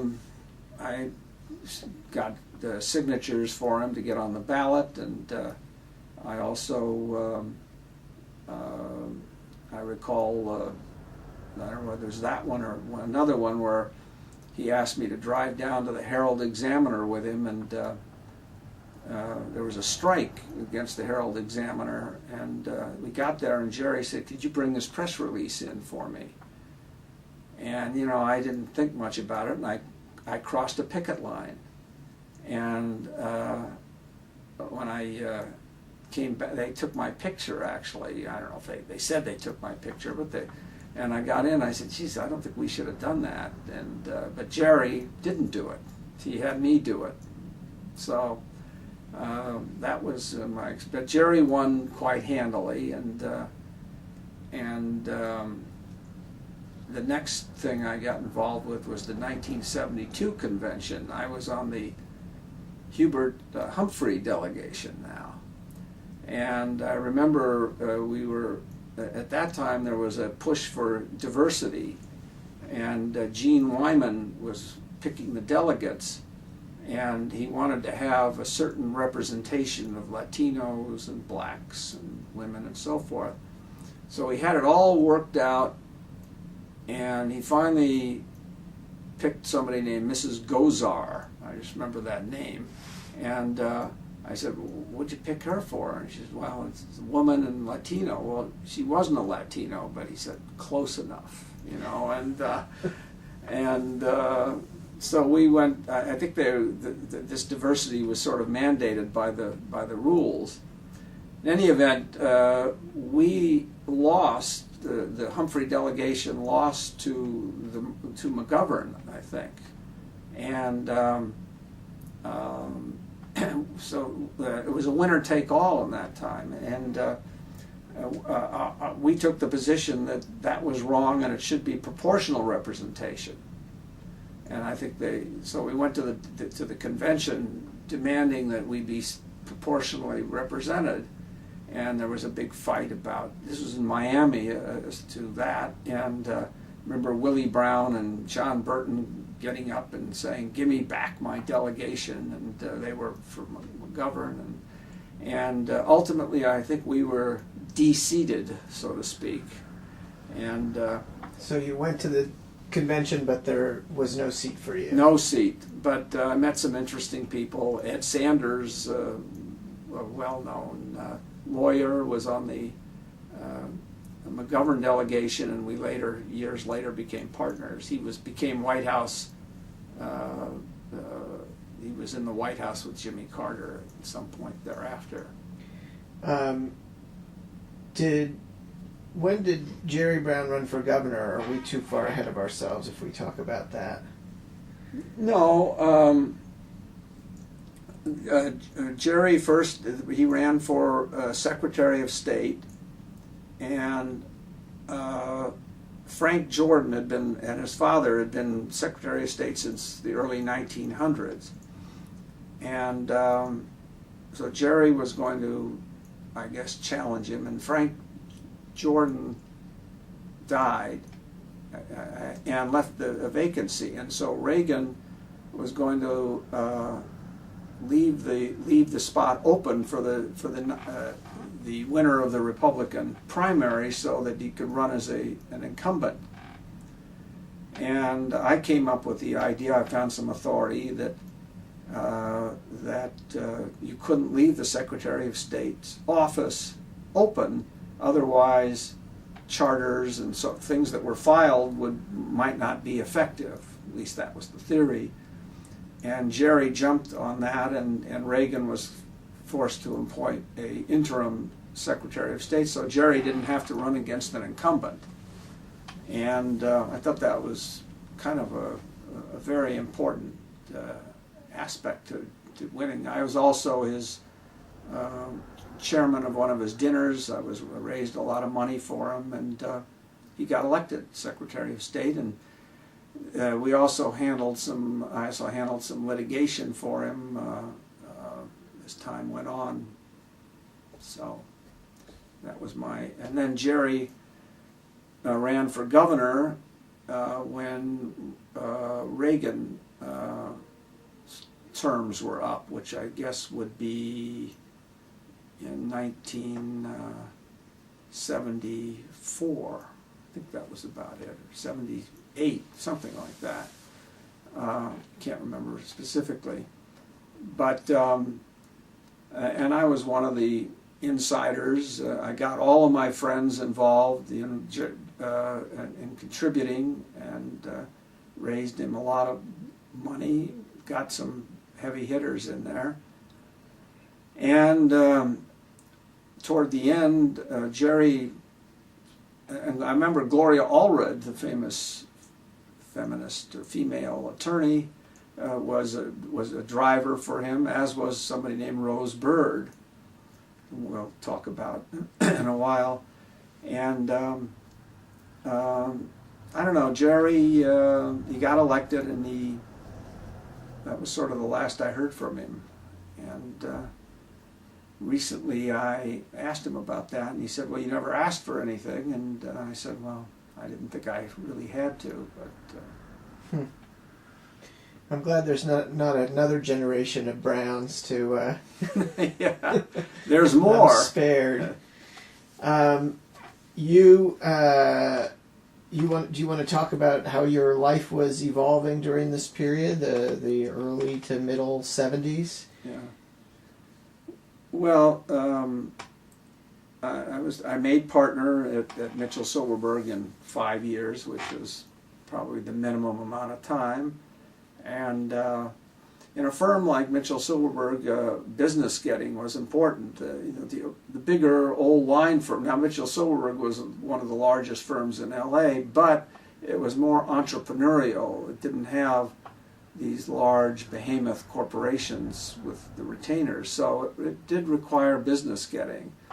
And so I did make efforts, to go out and get business, and I did pretty well at that. I also did some work for the state of California. At least people in the Brown administration knew me. I was hired to deal with representing the state involving cases upholding our due on sale clause restrictions, which the federal savings and loans claimed were preempted, and we ultimately did not prevail in that, so that they were able to avoid our California rules on due on sale clauses. And I did some work for the Energy Commission, again dealing with preemption questions, our regulation of nuclear facilities. here. So I got some business out of the state of California, and I think that when Jerry became governor, ultimately the Chief Justice retired, and my father was, by one would think, would be the most logical person. And my mother had actually fed Jerry when he was running for office. And he'd stop by, and so it seemed logical. The other possibility would have been Matthew Tobriner, although he was a bit older, but Jerry had clerked for him. But Jerry decided to appoint Rose Bird, who was who'd been on the Agricultural Commission, and she was a controversial character. Indeed, Bishop Mahoney had written a letter vehemently opposing her, saying she wasn't temperamentally suited for the job. But and so they came up before the Judicial Qualifications Commission, and they voted 2-1 to approve her. It was Tobriner voted for her. He was the acting chief, and one of the Courts of Appeal justices voted against her, and it came down to Evel Younger, who was the Attorney General, and he voted for her inexplicably, although the rumor has it that he extracted a promise that one of his deputies would be the next appointee to the Supreme Court. In any event, Rose Bird turned out, she was a smart lady, and she wrote some decent opinions from time to time, but her personality-wise, it was one of the few people that my father just couldn't get along with. He said she'd lock her, they made all the justices make appointments to see her rather than just walk in like you ought to be able to do in a collegial court. She locked her doors. She was secret. She was just difficult. And then came my father was a little really bitter about that, I think. I don't know if bitter's the right word, but quite angry at Jerry for this. And he also felt that Jerry had basically, with his program which was a good idea of affirmative action for the bench, but that he had taken many who were not qualified and done some damage to the bench in the name of affirmative action. You know, my father wrote the Bakke opinion, in which he felt that there shouldn't be any quotas, and so he was controversial in that regard. And I think his views on affirmative action may have had something to do with maybe the fact that there were quotas against Jews. The fact that I mentioned that Dartmouth and Stanford had quotas, I think, had an effect on him. At this point, well, there are a couple things here that we may have skipped over. I just want to make sure we touch on them. There was a fairly high-profile case that you handled involving Edwin Moses, the Olympic hurdle sprinter, right? Yeah. How did that come about? Edwin Moses was one of the most spectacular athletes of our time. He won the 400-meter hurdles. If you just nick a hurdle, you're finished. And Edwin Moses had won, I don't know, 50 or 60 straight races, hold the world's records, won the Olympics several times. And he was running in the 1984 Olympics here in Los Angeles, and he was arrested for picking up what was an undercover policeman for soliciting prostitution. And he said here it was trying to pick up a prostitute allegedly, and they handcuffed him. He said he felt like Kunta Kinte, that he was hauled off to jail. It was very embarrassing. Before you continue that, can you just explain how did you get this case? How did you? So it came through somebody in the firm, basically, and it went to Ed Medvine, who was a partner of mine, and so Medvine and I both were involved. Ed was much more experienced in criminal law than I was, and so he was the lead counsel. And I remember calling the city attorney and saying, drop this thing, you're ruining his life and you're not going to win anyway. And they insisted he should be treated like anybody else. And I said, but people shouldn't be treated like this. And nevertheless, they decided to go to trial. And we got a jury consultant, and Ed and I, mostly Ed, tried the case, and Edwin Moses was acquitted, as we predicted. How did you get him off? Well, I think I think there were some, we raised some doubts as to whether or not he actually did solicit this person. Or whether he was entrapped in some way? No, there wasn't a question of entrapment. I think it had to do with whether he actually did it, actually said it, or said what was necessary, or whatever. I don't remember the specifics. Mm-hmm. But this was sort of a show trial at the time, right? This was on TV. It's a big trial. So that's a big success to get him off in that very high-profile case. Did that lead to more interest on your part in criminal cases, or you left that to Ed Medvine and went on to the next thing? No, we didn't get many criminal cases at that point. I had taken some criminal cases after I was a federal public defender. I took some on the panel of, there's a panel of for indigent defense lawyers, and I took some cases there. But for the most part, I criminal law didn't really you couldn't do it part time. And there wasn't a lot of white-collar crime going on other than drug cases, I suppose, and we didn't get involved in that. I've turned the page here, and it's the first time I've seen something that I completely did not recognize or expect. What is this offer to be a coach at Pepperdine about? Somewhere along the line, my good friend Alan Fox was the coach the tennis coach at Pepperdine. He had left business. I guess he had made all the money he needed, and he loved coaching. And so, at one point, he said, "Do you want to be my co-coach?" And I thought, yeah, that would be great to be a coach. I mean, I love athletics, and I'd love to be a coach. And I just didn't do it, but I thought about it. I thought that would be a great opportunity to do something a lot of fun. Why didn't you do it? Do you remember what your No, thinking I was probably was? more career-oriented at the time. You hadn't figured out yet where this career you'd been building all this time was going. No.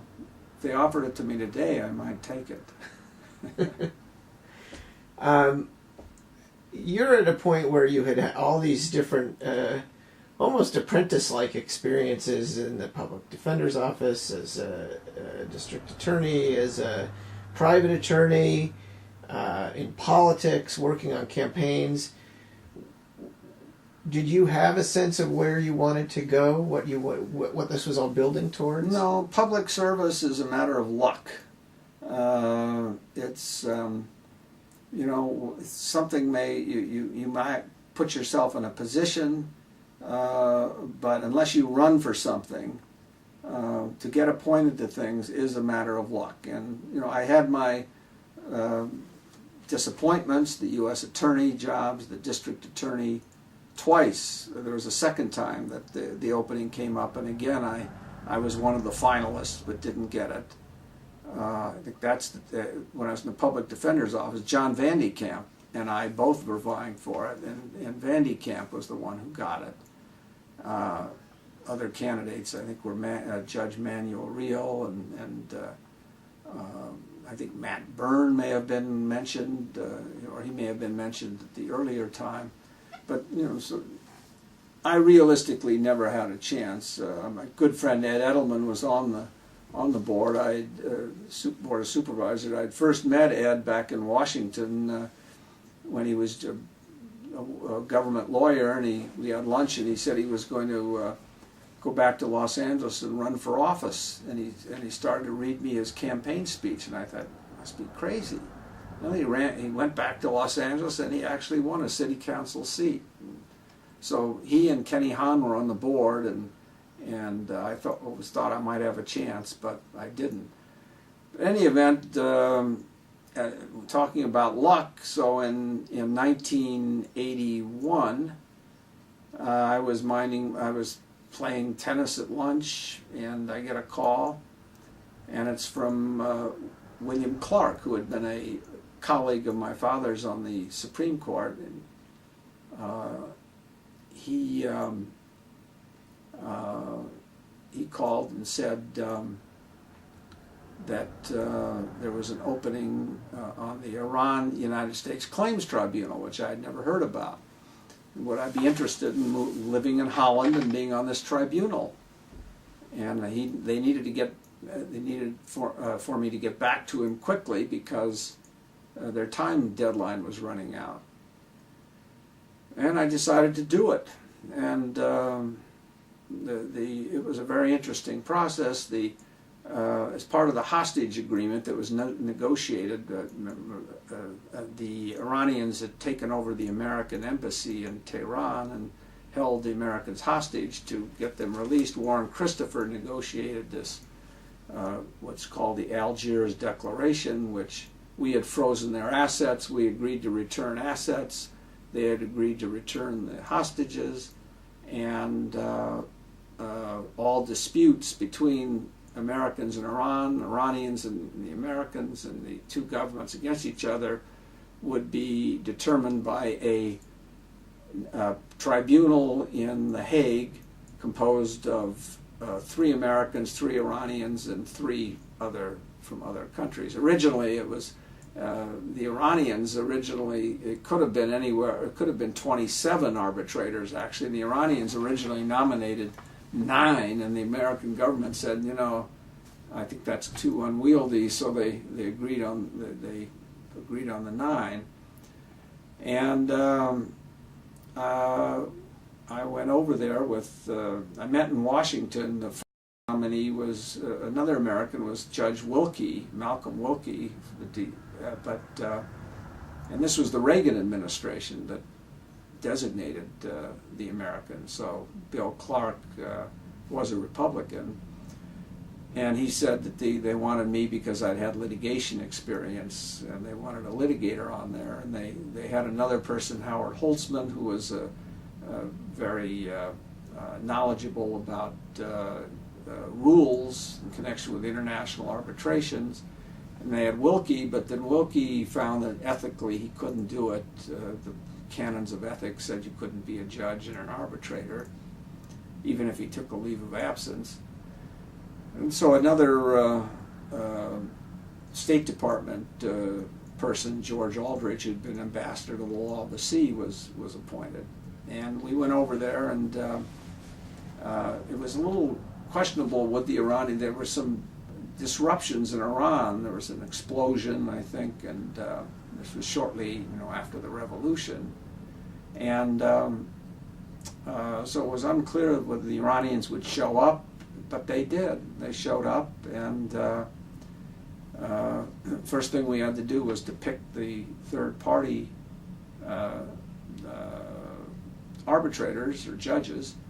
And of course we started nominating Brits and Canadians and Australians, and they were nominating Pakistanis and Bangladeshis and third world. And ultimately we agreed upon 2 Swedes, the Marshal of the Realm of Sweden, Gunnar Lagergren, and Nils Mangard, and the Chief Justice of the Court of Cassation, or the French Supreme Court, Pierre Bellet. And we had no, we were starting from scratch with thousands and thousands of claims, and I was the only one who really had any I'd say, well, others had been judges, but I had had sort of a hands-on experience with clerks and filings and things like that, because I had to do it as a young lawyer. And so I sort of, I brought over a clerk from the California Supreme Court to help set it up. And we started with what we called a registry, or a clerk's office, and stamps, filed stamps, and docket sheets, and we started a meeting at the Peace Palace in The Hague, and I had a great office there with books by Grotius and Persian rugs, and it was a beautiful facility. And then we got our own building, which we rented over on Parkveg. You had a budget to work with, I assume? This was who paid for all of this? Was this Well, the American government and the Iranian governments, they'd kick it into the tribunal, and we hired a secretary general and an accountant, and you had a number of possible positions and jobs and things put in front of you over up to that point in your career, and had, for one reason or another, passed on them. What was it about this that you think made you take this? Well, I hadn't passed on anything that was really good. I'd been rejected for a few things. I got a few things. This was just, I'd always thought about living abroad would be great. And I remember telling Lagergren, I thought, well, a year or two would be fine at this. And I said, do you think we can get through these things in a year? And he says, no. He said, maybe a couple of years. And I thought, gee, we could use class action techniques to get common issues and common facts and so forth. But the one thing I didn't count on is the Iranians were in no hurry to have these claims resolved. I mean, basically, most of the claimants, individual claimants, were Americans against Iran. So they resisted any kind of processes to expedite this thing, at least initially. And part of it was that they didn't have the lawyer capability. Many people had left because of the revolution, and their ministries were not up and running and efficient, and could not get the information. So, in fairness to them, they had some logistical problems in trying to get these things heard fast. So you picked up your family and you moved to Holland. You had been to Holland to Europe as a child. How was it different? What was that? How jarring was that? You weren't in Los Angeles anymore? Well, of course, I went over there several trips in early 81, and I don't think we went over until, the whole family didn't move over there until the beginning of 1982. And we rented an apartment overlooking the North Sea, and we put the kids in an American school.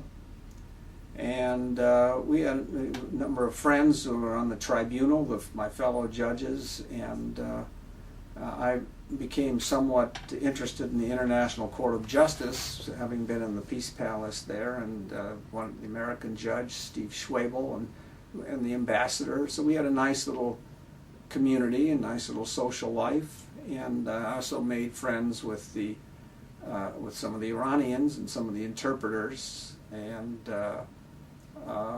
although we didn't socialize much with them, nevertheless, it was the only thing I didn't do, I should have taken more advantage of it, which was to travel while I was there, because it's an easy jaunt to other places. But I was living there, and I did what I do when I live in a place. I'd get up in the morning, and I'd go out, and I'd jog, and I'd play tennis, and then I'd go to a movie, and so I just lived there, and I didn't take advantage of all the travel that I probably could have done. Were there things about living there that were different that you hadn't anticipated? No, I don't think so. Everybody spoke English for in large part. The bureaucracies there are a little more rigid than they are here.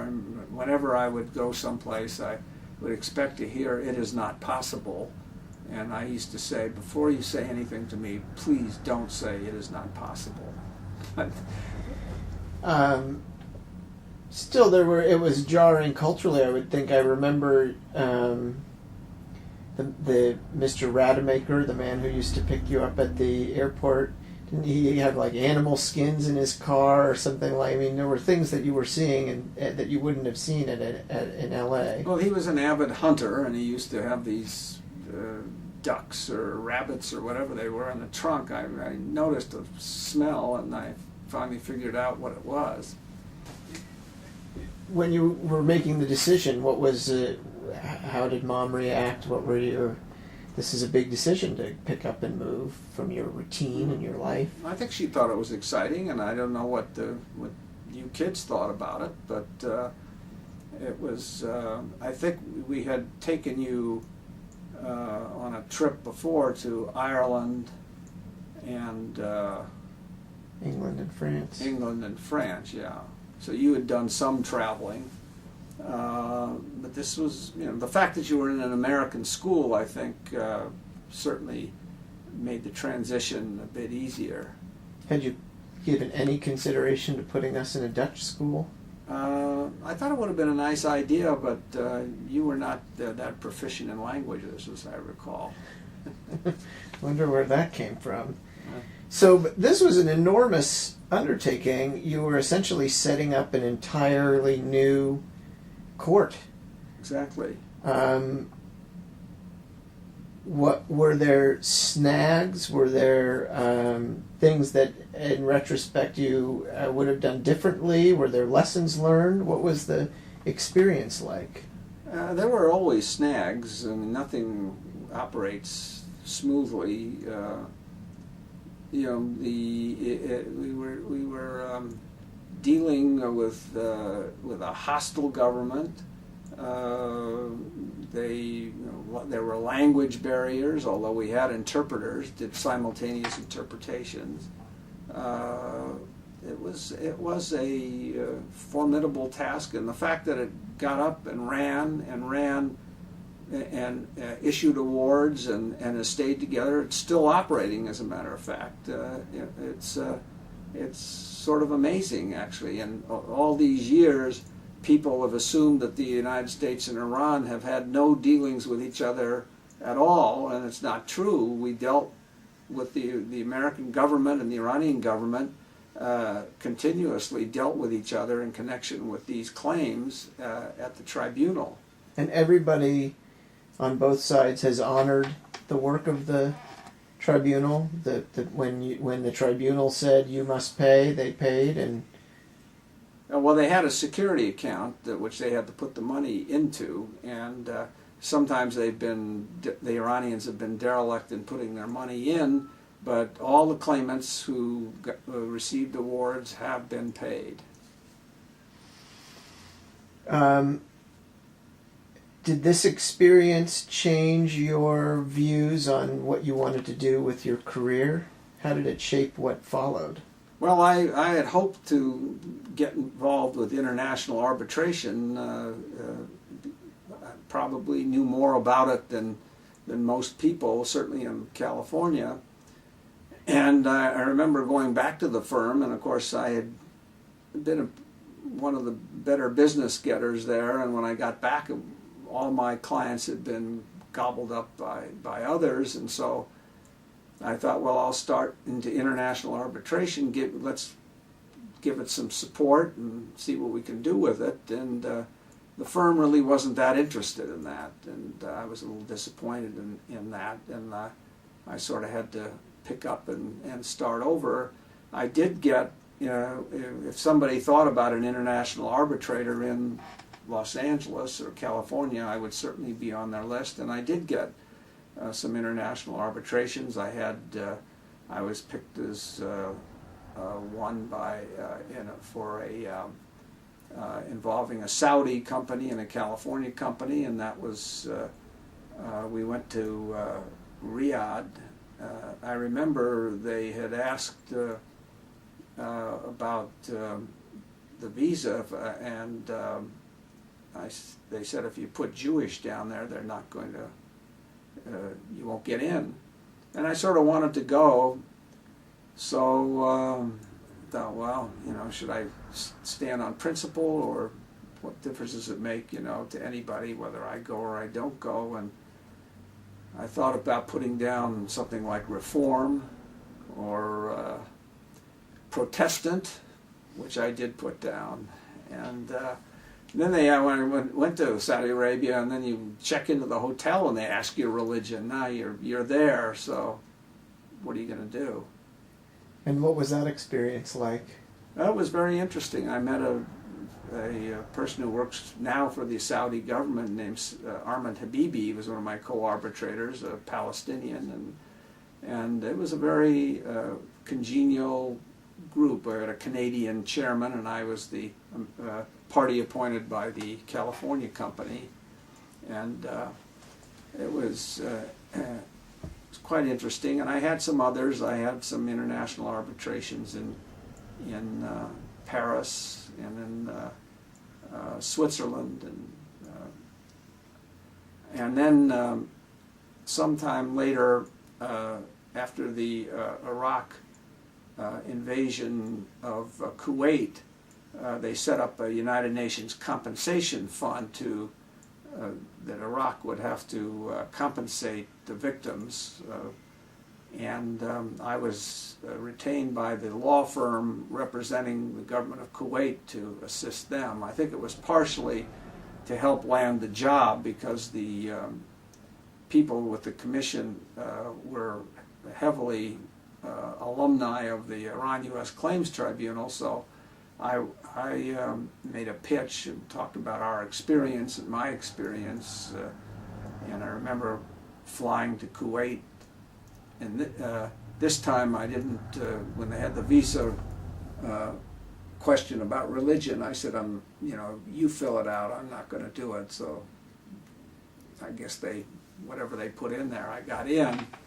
And we ended up getting our side got the job, and I went over there a couple of times and consulted on various claims. That was an interesting process.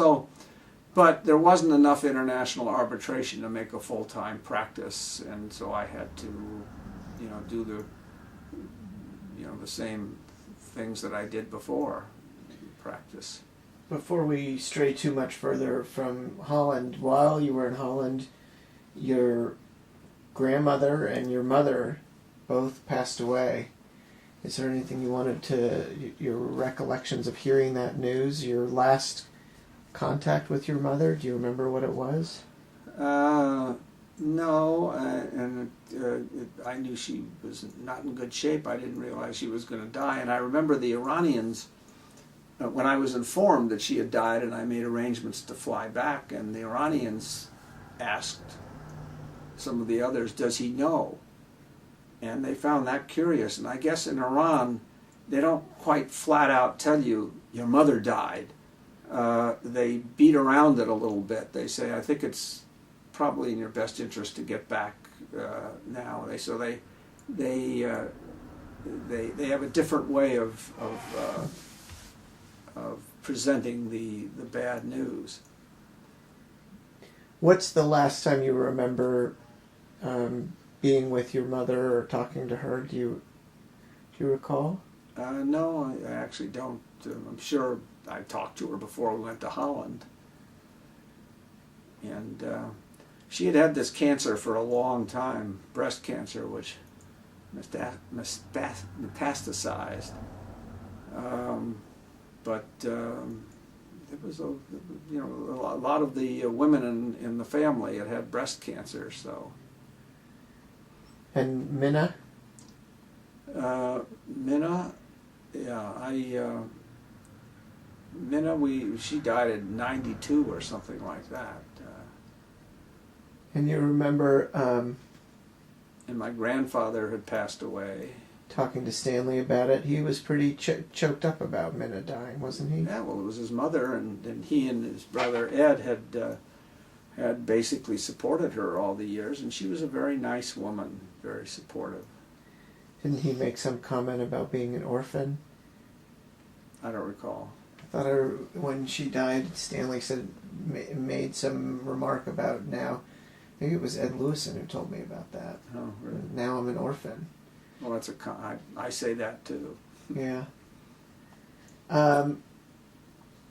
So you've come back from Holland, and you're essentially finding yourself in the position of having to go back and drum up private work and do the same stuff you had been doing before this incredible experience of starting a whole court system essentially on your own.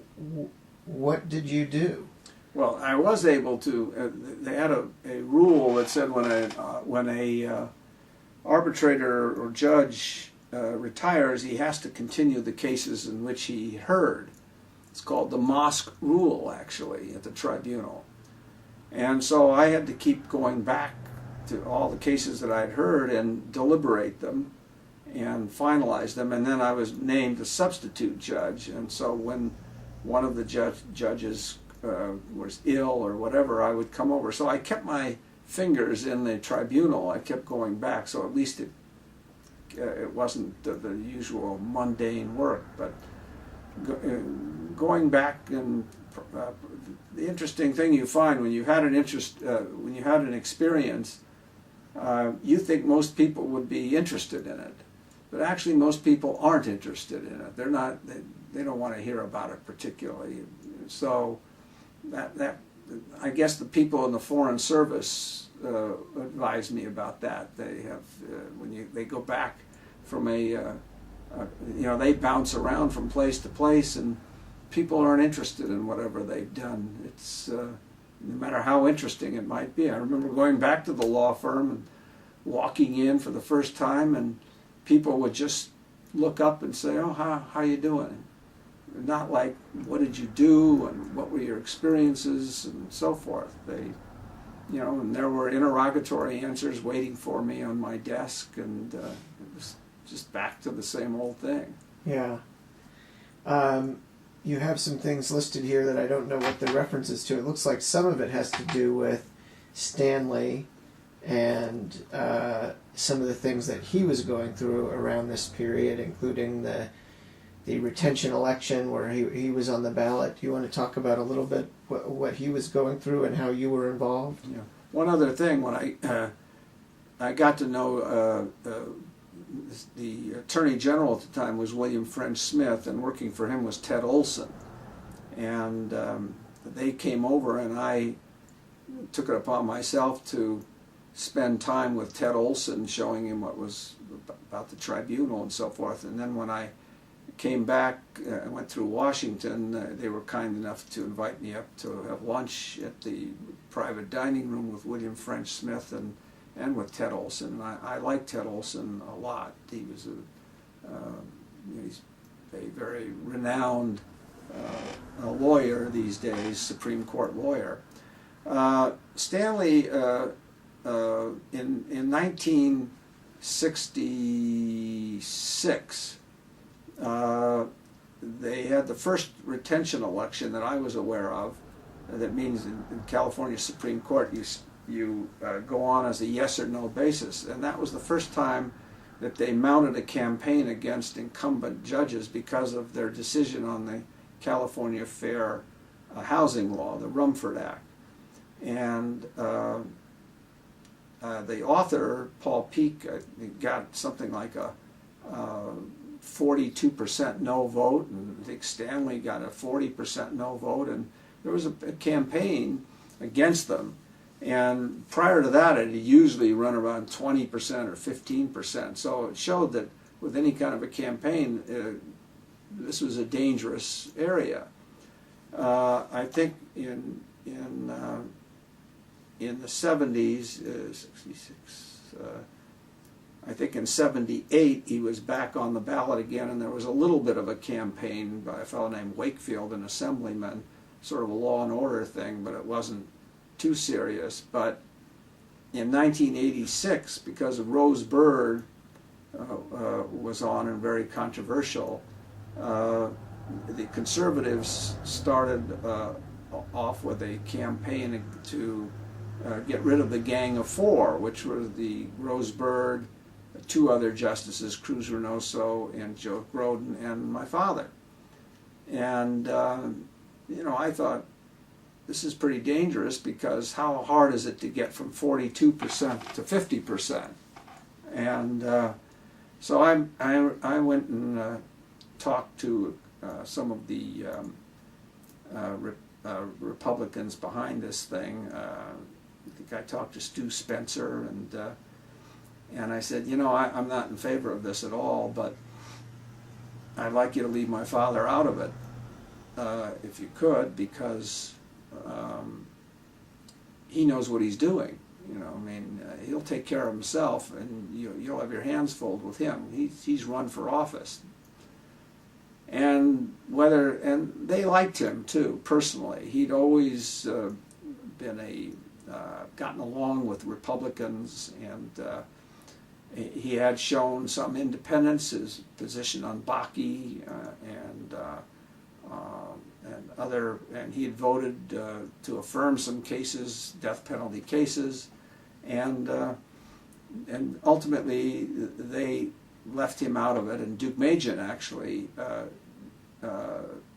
recommended a yes vote on him. So he was out of the fray, and they ultimately knocked Rose Bird and the other two off, and my father got a 75% yes vote. When you say they left him out of it, so when they sent literature around, when they did advertising, they focused on the three and not him. Right. One of the. Do you think if you hadn't gone to them that might not have happened? What do you? I don't know. I do know that one of the things that we skipped over.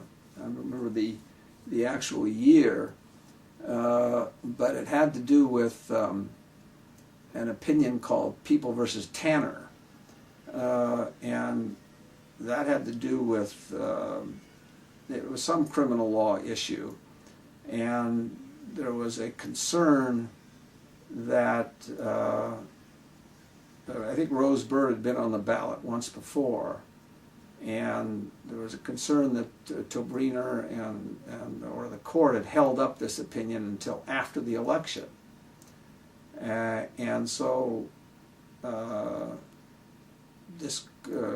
because of these allegations, Rose Bird unwisely called for an investigation.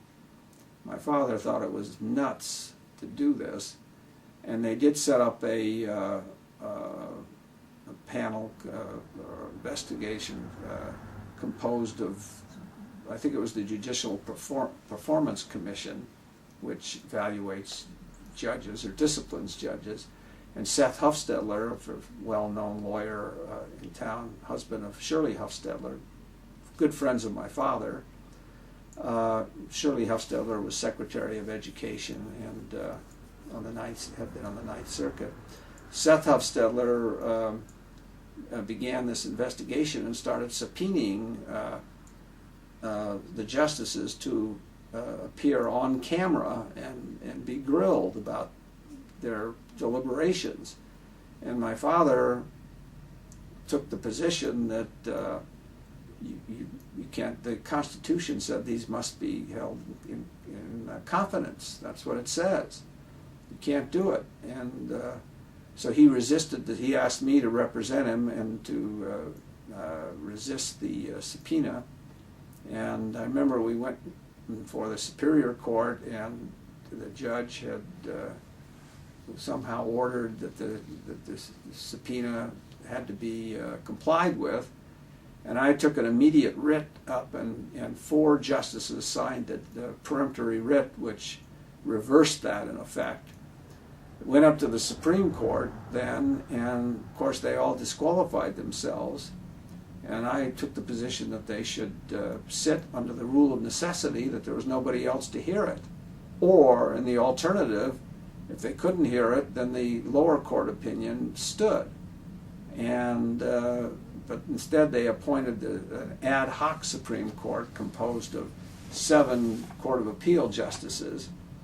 And then I brought, when there were depositions being taken, I brought Ed Medvine into it and to help prepare my father for it. And because I thought I was a little too close to it. I could handle the legal issues, but I didn't want to get into the factual. I felt that it would better to have a independent counsel representing him.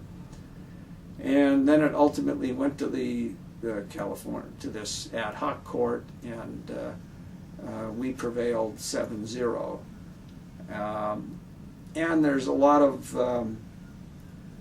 as to, it generated a little bit of conflict between Tobriner and my father, because it didn't reflect well on Tobriner, I think, and because you were fighting the subpoena, it made it look like you were hiding, that you were protecting him or hiding something? That came out, yes, that people suspected that. He didn't really have anything particularly to hide. He had his own position, and I think he even in private, he testified, and he tried basically to protect everybody he could.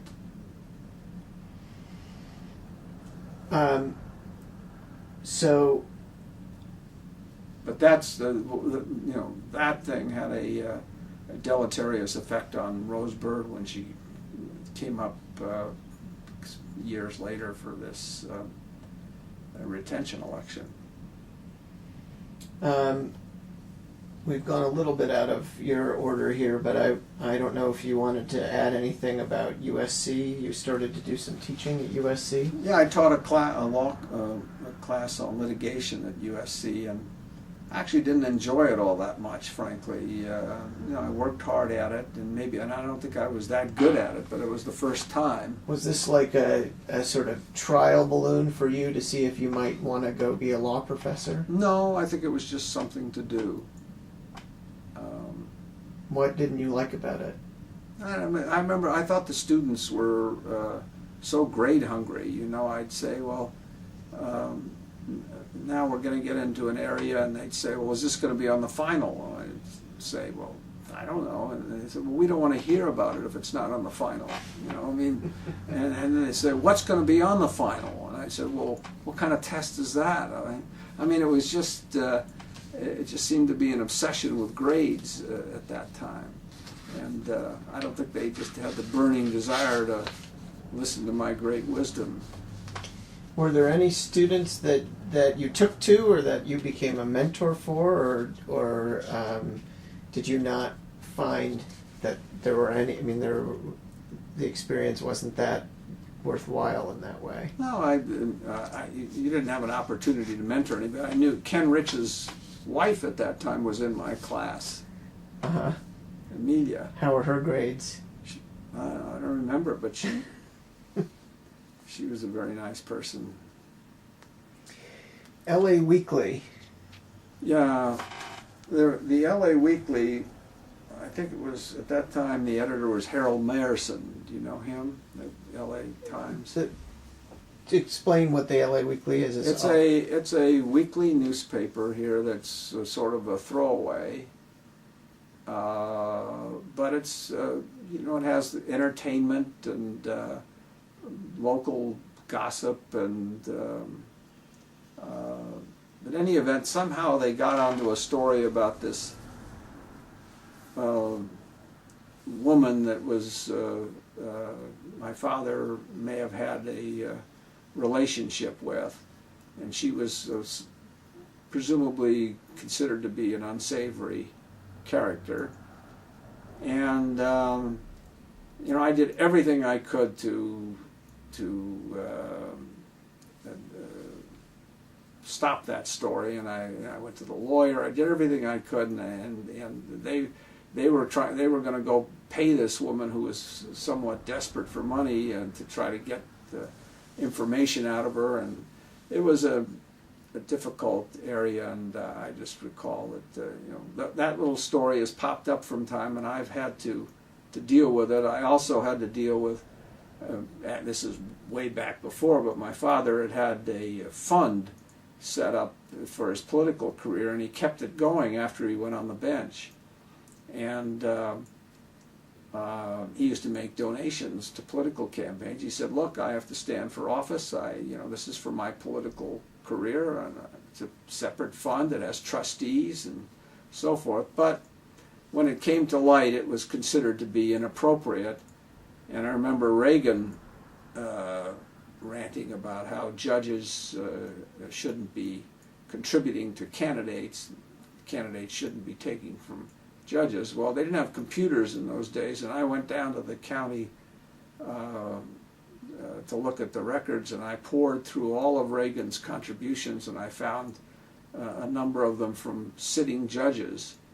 And so I made that public, and that seemed to, Governor Reagan seemed to cease his criticisms as a result of that. But how do you think this reporter found? I mean, this is something that was very closely guarded. It was a secret about Stanley that was used to blackmail him. How did it get, do you think, in the hands of an LA Weekly reporter? I don't know. It from time to time it would surface. It was part of both the LAPD with Chief Parker and others. There were reports, and whether or not they had some information on it, and the FBI, Hoover, had some information on it, and it had obviously circulated during the campaigns. I remember at one time in 1970, my father thought about running for the Senate, and he went on I took a poll. I paid for a poll, and out of this fund, and it showed him winning the Senate seat against the incumbent George Murphy, and so he started to make some rounds on radio programs, and I remember some lady called into him to ask a question, and she mentioned, don't you think that people who run for office should have the highest personal integrity? And I think we had the feeling that they were getting at this. Whether it was a planted question or not, I don't know, but certainly the story was around and about. Hmm. So that if he had pushed any further into a political career, some opposition researcher would have given it to an opponent, and it would have probably had to deal with it. And was it your assessment that if it had come out in a circumstance like that, it would have been disqualifying for him? Certainly uncomfortable. Whether and it would have been a handicap. And why risk you're on the Supreme Court?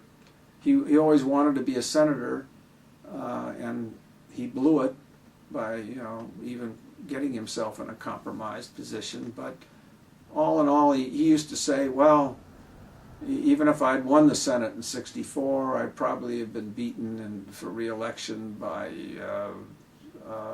Robert Finch, or he'd always figure maybe I wouldn't have won. Then where would I be? I'd have to go practice law, which is something he didn't want to do. Right. At this stage, you're acting really as his lawyer. Yeah. Everything. I was cleaning up whatever there was there, and but he was it was a mutual thing. Many of my opportunities were generated as a result of him, and I did what I could to protect him. Did you ever talk about that with him, or he wasn't that type of person? It didn't seem like who would.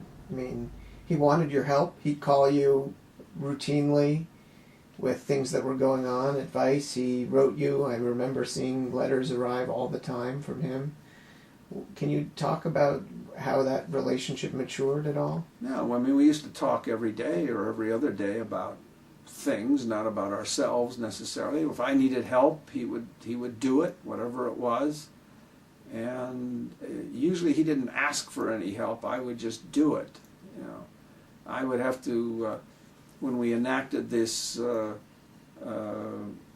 disclosure laws for judges, for example, and he was a little lax in that, and I used to have to say to him, now come on, you have to put down, you know, this dinner or that dinner or this gift or that gift. He says, I'm not going to do that. I said, look, I'd force him to put down these disclosures. He just, you know, was of the old school, I guess. Not that he was dishonest or corrupt. It's just that he didn't feel as though that was never used to be done that way. No. These things you were on your honor. After the LA riots, you had a unique opportunity. Is that what led to the Christopher Commission? Yeah, after Rodney King, it wasn't the riots. Rodney King was chased by some police officers, and when he resisted, they beat him with some their clubs, and it was caught on a videotape. And so there was a call for an investigation of the Los Angeles Police Department, and Chief Gates had his own commission, which he named, and a fellow named retired Supreme Court Justice Arguellos, and Arguellos asked me to be on it. And then Bradley had his own commission. The mayor. The Mayor Bradley, named Warren Christopher, and finally it was decided to merge the two commissions, and it was a really an outstanding group of people. Mickey Cantor, who became Secretary of Commerce and Trade Representative, and Christopher, of course, became Secretary of State, and Andrea Orden, who had been a U.S. attorney and became the county counsel, and we had what was the many other mission? The mission was to investigate and report on the Los Angeles Police Department, and particularly discipline issues and conduct issues, and to make recommendations to first to see if there were problems in the police department, secondly to make recommendations on how to deal with them. So the purpose of the Christopher Commission was to ascertain if there were problems with the LAPD in terms of the way it treated people, and in turn make recommendations on how to deal with those. And I had my really only contact with law enforcement, other than as being a criminal defense lawyer, was I had been very friendly with Chief of Police Tom Redden, who, remember, his wife had worked with my mother, and I represented him, as a matter of fact. After he left the Chief of Police, he started a security company. So I asked him about police issues, and I guess those of us who were appointed by Gates were a little more tolerant of Chief Gates than the others were, but ultimately we all went along, and it was a unanimous report. And I'd say Christopher did quite an outstanding job. I mean, he made this commission has had a profound effect on law enforcement in Los Angeles. It has led to a number of reforms. Talk a little bit about when you started into this. What were your impressions of the police based on Rodney King and everything that had happened, and how did they evolve over the course of this commission? Well, my impressions were of the Los Angeles police was that we are under-policed in this community. We have much fewer police per person than, say, New York, and we have a much larger area to police. And apparently, the only way that the police, I guess, believed that they could control crime was by being militaristic. They dressed, black uniforms, and they were in good physical shape. They were well trained, at least in that respect, and they were forceful. And the problem was that in being forceful, especially in the minority communities, they antagonized the minority communities. And so it's a difficult balance to draw. And the commission, believed that there were too many officers who had been disciplined, who continued to be out there active in the force and were dangerous in that respect. And I guess the statistics bore that out to a certain degree, and we did a lot of studies and so forth. There also... What do you do about that? When you say there were reforms that changed the department, what kind of things were implemented? Well, I think there were inspector generals, there were methods of tracking discipline, there was a more emphasis on hiring in the minority community.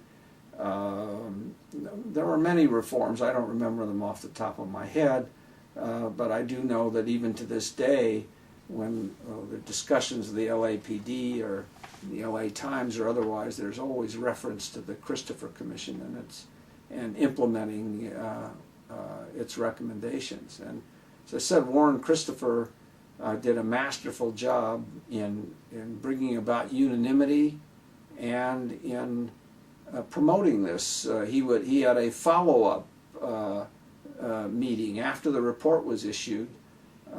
He would have a follow-up meeting to see whether or not the reforms had been implemented. And also, he ended up recommending that no police chief serve more than a certain specified number of years or 2 terms, and that led to the retirement of Chief Gates, who was always a bit bitter about it. I remember that those of us who had been appointed by Gates went to see him, talked to him about it, and he was bitter about the Christopher Commission, and we told him that it could have been a lot worse, for him, and we did the best we could to keep it as balanced as possible.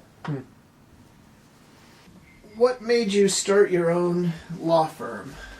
Well, I just the part of my change for change's sake every now and then, and Ed Sanders, who had been in the Carter White House, and my old friend Erwin Barnett asked me if I wanted to join the firm, and it was a small firm, and I decided to do it. The practice changed. Now we didn't have a mass of associates, so I had to do a lot of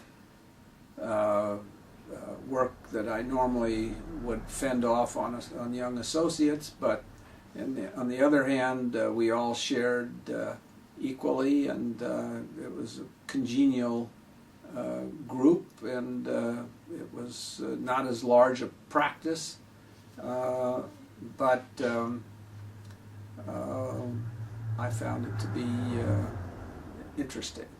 Was there a guiding mission for the firm? What kind of work you guys wanted to do? What your goals were? Did you want to build it into a big LA firm, or? No, on the contrary. The idea was not to expand. We added somewhat, but there was not a idea of growing into a large firm. And was it successful? Did the firm do well? Yeah, I mean, depends. It's all relative. I mean, big firms make much more money, but it was certainly a decent living. And you had a case with the Lakers when you were at the firm? Yeah, I represented Vlade Divac, or the Lakers. They were both on the same side. He was a star Yugoslav, I guess Serbian who played on the Lakers, and a team in Serbia claimed that he signed an agreement with them, and so they sued, and it turned out that they had actually, it's pretty clever how, I remember how we figured it out, but that they had actually superimposed his signature on an agreement. And in any event, he was a very nice person, and I remember that some witnesses came over from, I guess they were from Bosnia, Herzegovina, and they were giants. And I said, God, you're awfully tall people. He said, we're among the tallest people in the world. I guess the Dutch are maybe the tallest, behind maybe there are tribes in Africa, the Watusis, but in any event, they're very tall people, and they produce a lot of basketball players. Somewhere during this period, can you tell the story of how this opportunity came about with the Motion Picture Association? My old law school classmate and college classmate, Bill Kartosian, I had helped him get a job early in his career with the United Artists Theater Circuit as general counsel, and he ended up owning his own theaters, making a tremendous amount of money, and ended up as a head of the National Association of Theater Owners, NATO. They used me as an attorney from time to time. NATO and the Motion Picture Association were ostensibly the co-runners of the rating system for motion pictures, the PG and R and so forth, although it was really administered in large part by the Motion Picture Association. In any event, Jack Valenti was looking around for a new chairman of the organization, and Kartosian recommended me, and ultimately Valenti retained me, and it was the rating system is composed of parents who sit there and watch the movies and give it a rating, what they think is appropriate for children. It was a brilliant thing by Valenti, because in the earlier days there were censors, government censors, and in order to get rid of the censors, Valenti came up with this voluntary rating system, and as a result he said, leave it to the parents to decide, and we'll give them the information, and rather than government. And ultimately government censoring bureaus disappeared. The problem was they had censors all over the country, and different censors and different ratings, and it was a mess. And they had the old system on the Motion Picture Association itself was a heavy censor in the past, and the old Hayes doctrine, where you basically there could be no language and no suggestion of sex and so forth. And ultimately the system started breaking down. Movies like Who's Afraid of Virginia Woolf and others that came out, and Valenti saw this happening, and he wanted to get rid of the local rating censors, and so he set up this rating board. And I was the chairman, and my job was to hire the parents and to oversee the ratings and to see that the operation ran. And so I did it. I used to go from my office, I'd run over to the MPAA, Motion Picture Association. They had their own theater.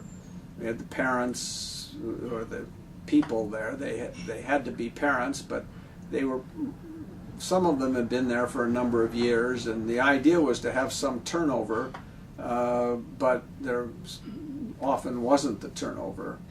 And in any event, I would go watch a movie or two movies, and I would deal with people who would complain or come to see us before the ratings to see what needed to be done in order to get a certain rating. Who would come to see you, like the director or the producer? Yeah, or? either both. Spielberg came and Katzenberg What can you describe what an interaction like that was? Would you remember what the movie was that Spielberg came in on? I think he came over on Saving Private Ryan because it's a very violent movie. Yeah, there was some violence in there, and he wanted to make sure that there wouldn't be a problem or what could be done. So how did he do it? Do you remember what he said? Well, he talked about it, the historical aspect of it, and I don't remember quite the details, but ultimately. But he said he came and said, "I'm making a movie that's going to depict in a realistic way the D-Day landing and the war." Well, he'd already made it. He was coming over either as we saw it or after we saw it or whatever. And they can always edit certain things in a way to get rid of anything that might be objectionable. Do you remember your reaction to that movie when you watched it? Yeah, I thought it was it was violent, but I thought it was a very well done picture, frankly. So he came over to make sure that it was going to get a certain rating. Yeah, he wanted to make sure, if it gets an NC-17, for example, with no children under 17, that's almost has been historically. It shouldn't be, but it has been a death knell for financially. Financially. So he wanted to make sure that you weren't going to push it over the top because of the violence. Right. And what about the Katz? Do you remember what Katzenberg came over? I don't remember what he was. But these guys would come in and they'd essentially try and justify to you if there was violence or explicit content in the movie, why it needed to be there and how they could edit it in such a way that the ratings were... Right. If we gave them a bad rating, they'd want to see what they could do to satisfy us, and sometimes there was an appeal process, and they would... that I always found somewhat disagreeable because we made our choice, and why should they be able to appeal to industry people? Because the whole idea was what do parents think? On the other hand, they wanted to make sure that there wasn't, because Valenti wanted to make sure when he put this in the system that there wouldn't be some great injustice, and so this was supposed to be a fail-safe. But on occasion, I thought it was a legitimate operation, and if you want to have parents do it, then parents should do it, and not some board. Any particularly memorable, movies that came up that you objected to, or aspects that you did, or? Well, there were issues, that I would discuss with Valenti. For example, should smoking, for example, prevent a picture from being a G or a PG, and he said, well, that's a social issue and it shouldn't be involved, and we asked whether any gay sexual activity ought to be viewed differently than heterosexual activity, and he felt not, although technically speaking, parents would probably object more to gay sex. I suppose the average American parent who wasn't gay. On the other hand, I suppose if you go back in time, you could say the same thing about race. That wouldn't be right to be harder on race than it is on because there was black and white sex as opposed to white and white sex, or black and black sex, or something. and so maybe the same principle should apply to gays and heterosexuals. So there was, those were issues I remember discussing with them. There were, specific pictures where there were difficulties. Clint Eastwood's Bridges of Madison County, for example, and I can't remember. There was one fellow named James Toback who was particularly critical of me and the board when he didn't get his way, and he was quite outspoken. I mean, these were big cultural, 30,000-foot view kind of questions. Did you leave the board with any feelings about how violent movies are and violence in the culture versus the sexual content of movies?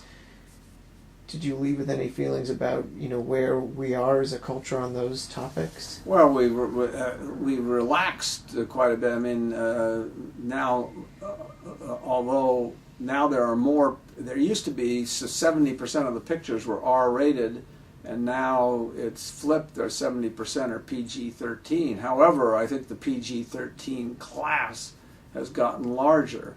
I think certainly sexual mores have changed substantially. In the old days, if a woman just let her hair drop, then you knew what was going to happen. And nowadays they go into pretty explicit activity. As far as violence is concerned, pictures have gotten more violent, no question about it.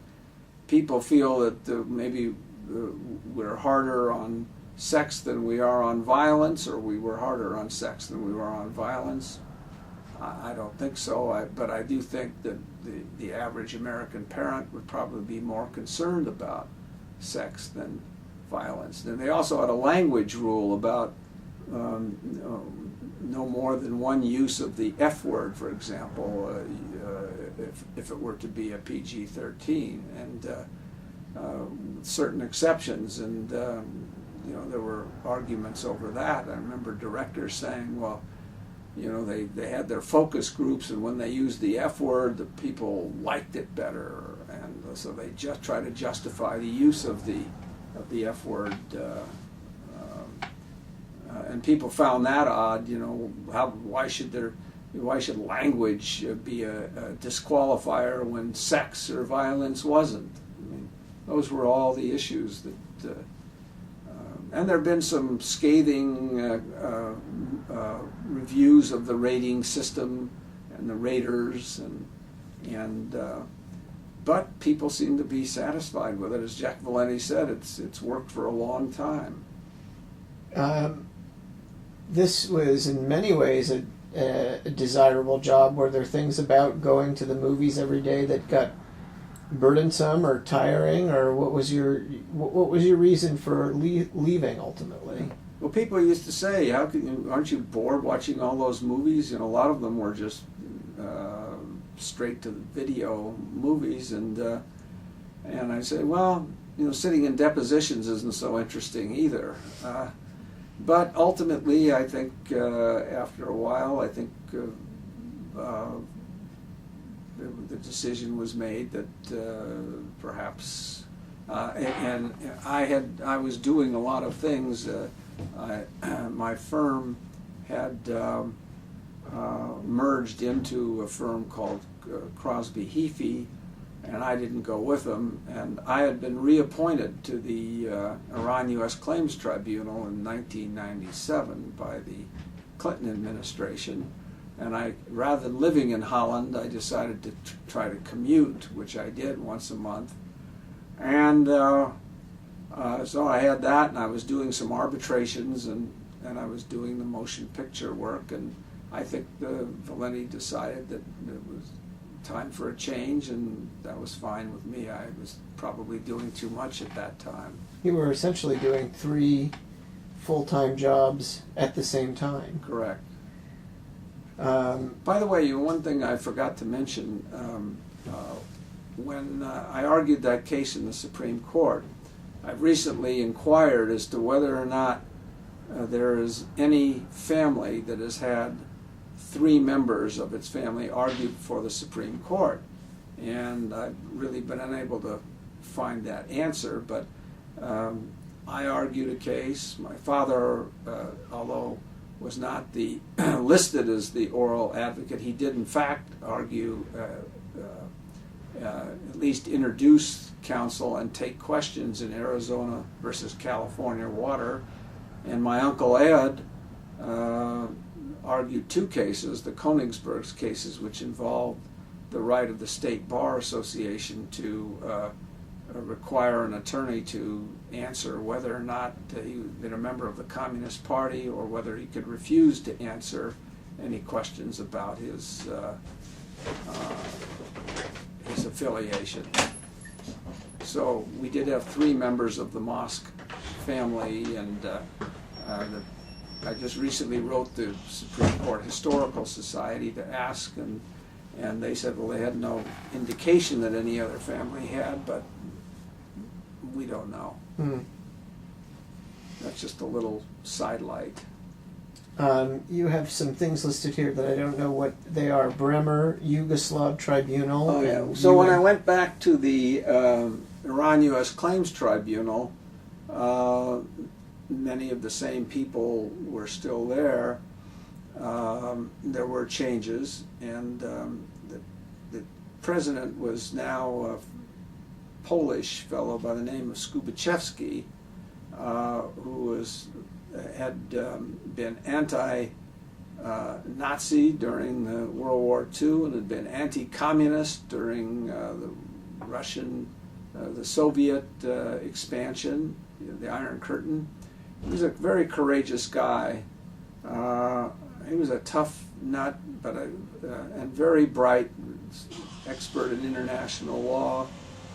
He had a rough time with the Iranians, and in any event, there were the cases that were now pending were less of the claimant cases, and now the disputes between the 2 governments, and there were billions of dollars at stake. And at some point, maybe it was after I left, I said, you know, the Iranians have not lived up to all their obligations all the time, and you know, this may be a no-win situation for the United States, but the United States opted to remain involved and engaged in this, and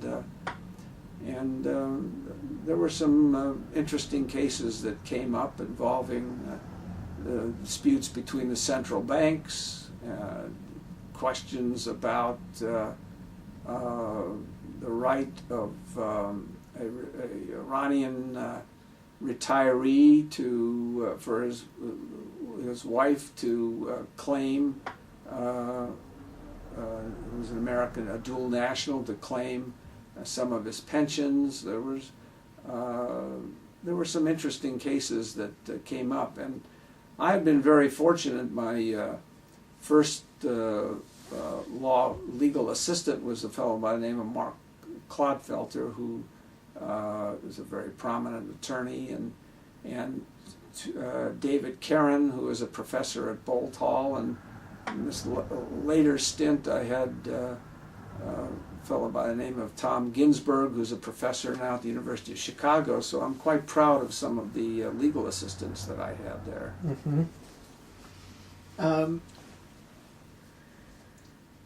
The Yugoslav Tribunal, what was that? I wasn't involved in it, but there again, that's the Hague has all these international tribunals, and that was an interesting one. I used to go over, and I was friendly with some of the judges. So this is the criminal. This is the criminal one, yeah, involving Milosevic and trying some of those war crimes. One of the interesting things that happened related to the tribunal is I heard a case involving Reynolds Tobacco, my first stint. As a matter of fact, somewhere along the lines there, the Iranians got so incensed that they actually started to beat up the Swedish arbitrator, and then they had to leave and so forth. It was kind of a messy situation, odd way for a judicial panel to work. Any event, later on I had a private arbitration involving Reynolds Tobacco and involving the smuggling of cigarettes, I think, into Lebanon. And Reynolds prevailed, and the Lebanese company, I guess, filed a lawsuit in France saying that I should have disqualified myself because I had sat in a Reynolds case in the tribunal and had not disclosed it. And I didn't feel I had to disclose that because it was part of a judicial system. I was sitting as, it wasn't as though I was picked by Reynolds Tobacco in that case. I was picked by the United States government. Anyway, I'm told it went all the way to the French Supreme Court, and they upheld, they did not vacate the award. So I was not, apparently my decision not to disclose was upheld. We hadn't mentioned this, but over the course of this period after your mother died, Stanley twice remarried. Yes. You had that listed here. Did you want to talk about that? No, it's always tough for a son to see his father or his mother remarry. It's a difficult situation, and this was not the easiest of relationships, but nothing of great significance. And also during this period, I guess, is when Stanley passed away. Yes. He started to feel as though, he stayed till he was 88, 89, and then he determined that he was going to retire. We talked about what he was going to do. He'd written some chapters, and maybe he submitted it, but he didn't get any bites on it. Of a memoir. Of a memoir. And he was showing some signs of his aging, right? He had a little fender bender in the parking lot, and he seemed a little depressed about growing older. Yeah. I remember he wanted to drive, and he finally cracked the state car in a parking lot, and I told the Chief Justice, Ron George, should take the car away from him, which he did, and the highway patrol would pick him up and take him to work. I thought that was great. I'd prefer not to drive myself, but he liked the idea of driving. In any event, on the day he submitted his resignation was the day he died. And I was just like my mother, I was in Holland when he died. I had to fly back immediately for that.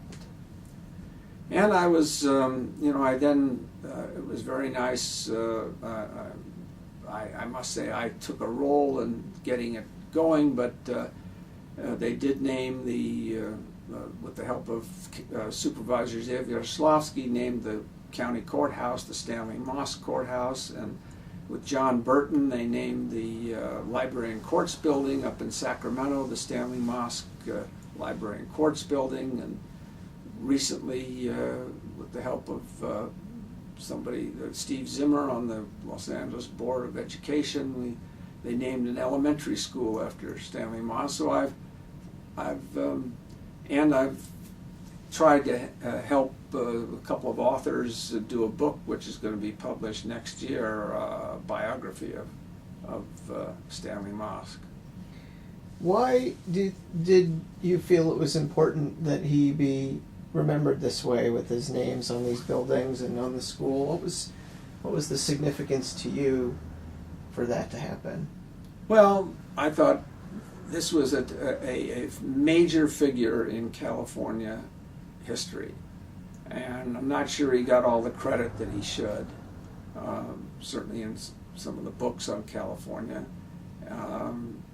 I just felt that he had devoted 60 years. He was involved in every aspect of California government and politics for that whole period of time, and he was considered one of the leading state court jurists, and many of his cases had been reprinted in law school case books, so I thought he deserved it, quite frankly.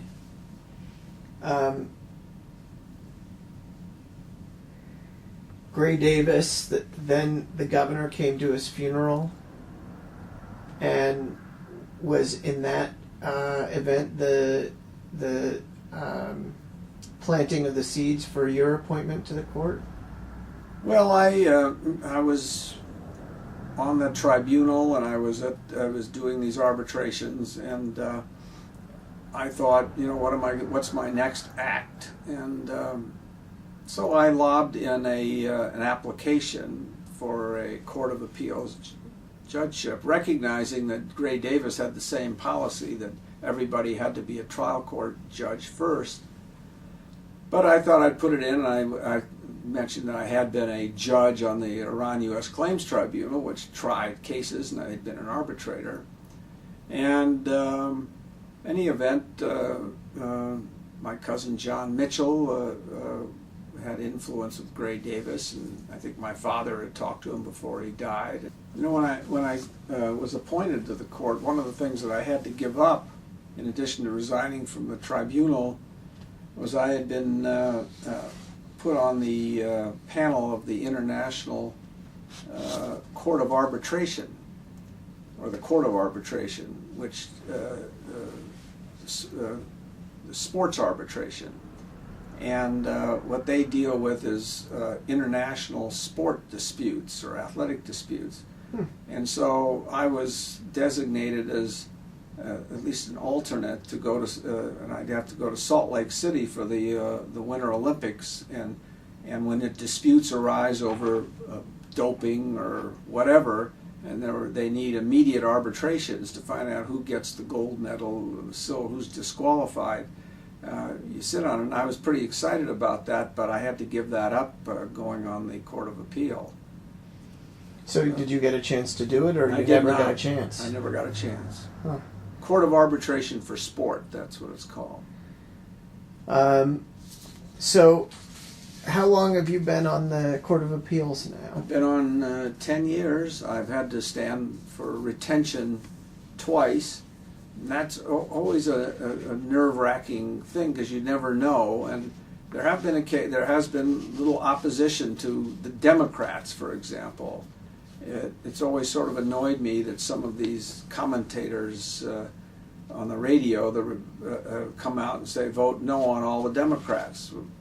Why? I mean, why would you vote no on Democrats? Have they not been good judges? I mean, we don't get into partisan things, and it's not like we're a Supreme Court. We're not deciding questions of social values so much, but nevertheless they do it. And I must say that my no vote has been a little higher than some of the other judges, maybe because my name is well known as being a Democratic name, so Republicans vote against it. And also, it's now an unusual name. It's not, generally you find that, for example, one of my colleagues is named Orville Jack Armstrong.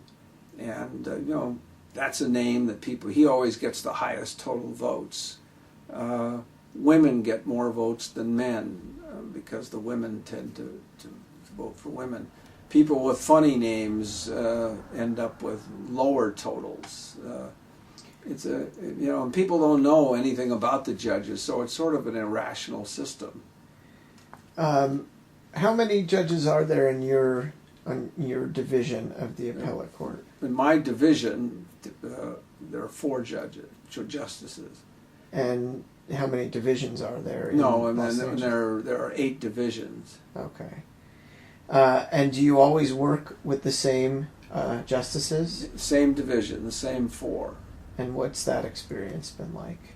Well, as I've said, they're very different than I am. The ones that I sit with, we get along okay, fine. We're not it's not a socially we don't get together very often, and we have different backgrounds and different philosophies, and they're just very different. They've been appointed by Republican governors, and they one of them has worked in a law firm. The other two really have not, and it's a different type of group. Are there any cases that have come before you that are particularly memorable? Have there ever been any surprises in the courtroom? Anything that's happened in the courtroom that you remember that stuck with you? No, there've been. I sat on a case in another division because somebody was disqualified, which had some notoriety. It dealt with whether or not somebody could sue a law firm for malicious prosecution. In that case, I said no, but I was a dissenter, and it generated a lot of interest by law firms who felt that this was risky for lawyers, and I tended to agree, but the Supreme Court did not grant a hearing on that. Some cases that I've had have gone up to the Supreme Court, so they've obviously been of some consequence. Are you ever find yourself moved emotionally in a criminal case? No, I find that the sentences are so draconian that it's so tough. These 3 strikes rules operate sometimes in a fashion that seems unfair, but there it is. I carry it out, whatever it is. But sometimes I cringe at some of the criminal sentencing. And we're paying the price now because the prisons are overcrowded, and the prisons have turned into a basically taking care of the mentally ill. What's the most frivolous crime that's been someone's 3rd strike that they've wound up going to prison over? Well, we've seen some of them have been, like shoplifting or stealing a couple of videos, and they go to, because it's their 3rd strike, it's a life sentence. And the U.S. Supreme Court has basically upheld that. All this time, you've maintained a healthy tennis career during all of this, and your friendships have endured. Yeah, all of us who grew up together played against each other. We've maintained our friendships.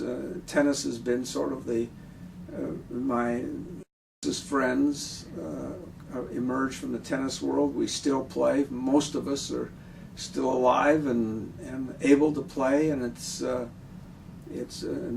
known these people for 50, 60 years. It's quite remarkable, and we still get together and have social events together and play tennis together, and it's a great experience. Tennis is the glue for your... Tennis is the glue. I used to play basketball on weekends until I broke my nose and lost my tooth, and a lot of sharp elbows in that game. A lot of sharp elbows. You have a reference here that I don't understand. Shirin. Oh, yeah, that was sort of an interesting one. I mean, there's when I was at the tribunal, a lady appeared representing the Central Bank of Iran, the Bank Markazi, and she was very good. Spoke well in English, and she was there and she was arguing. We thought very highly of her, and then she was gone. And the rumors were that maybe she was a Baha'i or some reason why she was yanked back. In any event, I bumped into her here in Los Angeles, and she had immigrated and married a doctor here, and I've stayed in touch with her. I've also stay in touch once occasionally when Mike Dukakis comes to town. We get together sporadically. Mm-hmm. And how did that start? How did you know him? I met him through Ed Sanders, who was active in his presidential campaign, and then I heard that he was teaching part-time at UCLA, so I called him up, and so we sort of routinely have lunch when he comes out here. And despite your earlier experience teaching law at USC with the grade-grubbing students who always wanted to know what was going to be on the final, you resumed some teaching. What brought you back to that? Well, I was asked to teach a class. I'd lectured on international arbitration at Brisbane University, T.C. Byrne University at Brisbane University, T.C. Byrne Law School. Gave a course there, and I gave a course at the Hague Academy on International Law, and at the Duke in Geneva, Duke University Law School, and so I lectured around on international arbitration and was able to get some interesting travel and courses taught. But I was asked to teach a class on international arbitration at USC, and I decided I wasn't interested in teaching law there because I didn't think it was the greatest experience. But I said maybe an undergraduate class, and so I have taught a freshman seminar, and they said I could do it on any subject I wanted, and I said, fine, I'll do it on sports, because I'm kind of a sports junkie. And they said, well, you know, you are a judge. So for the first few years I did teach somewhat law-related matters, law and morality. And then I did teach sports for a couple of years, and this last year I went back to the law and morality, so I'll keep varying it from time to time. Is that a 4-credit course? No, Sports? it's 4 credit, two units. It's a pass-fail, so I don't have to mess around with exams or things like that. And what do you teach them about sports? Well, I teach them ethical and moral issues that arise in the sports world, and legal cases that arise emanating from sports. There's plenty of, I've had plenty of cases myself. Can you share one? What's your favorite? Well, there were some that actually came up before our court, where, for example, a baseball player was told by his manager to retaliate and aim for the head of an opposing batter, and which is called headhunting. And I joined an opinion which said that was could be sued for that action. It was actionable to actually seek to injure an opposing player, just like in hockey. If you take a stick and bash somebody, went up to the Supreme Court and they held no, you assume the risk. Part of the game. Part of the game is headhunting. So you were in a study group at law school. That's correct. And the study group, I was very fortunate in that most of them did extremely well, and I guess they dragged me along with them. Several of them ended up on the law review. Richard Blake and Steve Banner and Charlie Norman. And how did you let off steam in law school? It's pretty cold outside, but I played squash and played tennis with Alan Goldman, and who's a prominent lawyer here in Los Angeles now, and that was about it. I didn't let off a lot of steam. And wasn't there some kind of competition for how many dates you could go on? Something like that? I don't know about a competition, but if there was, I guess I set the record. I seemed to run through an awful lot of ladies from around the area from Wellesley and other locations. And what were these dates like? Do you remember any of them? They were all they were an intelligent group, obviously. There was the Harvard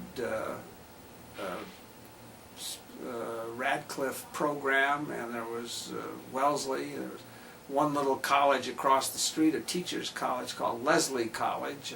I think there was some from there. And it was mixers? Yeah, we went to mixers. One I went to I remember at Emerson College, and we all drove over there. It's sort of awkward. The men stand in one place and I, the women. And I recall when we came in, they wouldn't let me in because I had forgotten to bring a sport coat. Right. So what did you do? I don't remember, but I somehow got in. I either borrowed one or used one or something. But tell us about Miss Paraguay. Well, that took place here in Los Angeles. I met Miss Paraguay when I was teaching tennis. I was actually teaching tennis at the Beverly Hills Tennis Club, and one of the members there said, "Do you want to go to a Miss Universe party?" I guess they were having a contest out here. So I said, "Fine."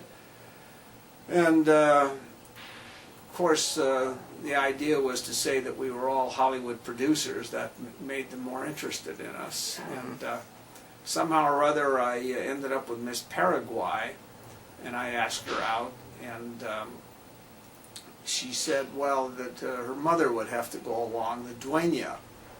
And so I said, fine, we'll have mother. For once, I had to get tickets for the Hollywood Bowl. And ultimately, I said, when do we get rid of Mom? And she said, not until we get engaged, which was sort of ominous. But the sad thing that turned out, she was a very nice young lady, and the sad thing is that because of this rather strict upbringing, ultimately she just broke loose. After I knew her or saw her, and she ended up, I guess, in a number of relationships, and it sort of turned out sadly, I think. Do you want to tell the story of how you met Mom? When I was in my eating at Harkness Commons, a place where we all ate at the law school, we used to say that the food came in the shape of chicken. It all tasted exactly the same. It was just how it was configured. But I did notice these three young ladies were there virtually every evening, and I liked your mother's looks, and so I somehow got a name, and it turned out to be one of the other ladies by mistake, and so I took her out once, and that didn't work out so well. And I happened to mention this to my roommate, Harold Parkman, and so he called up your mother and said, explained the whole situation and said, would you be willing to go out with him? And she said yes, and so one thing led to another, and that's how I met your mother. Do you remember where you took her? I usually took her back to watch television at our place. Nothing has changed after these 40 or 50 years. She's gotten used to it. And how did you realize, or what happened that made you realize you wanted to marry her? Well, that's, how does anybody realize that? Ultimately, we stayed in touch, and I went in the military, and we corresponded, and I came to Worcester, and she came to L.A.? She came to L.A., and she was traveling with a girlfriend or something? They were traveling around the country, and I said, why don't you abandon your girlfriends and come to L.A., because my parents are out of town.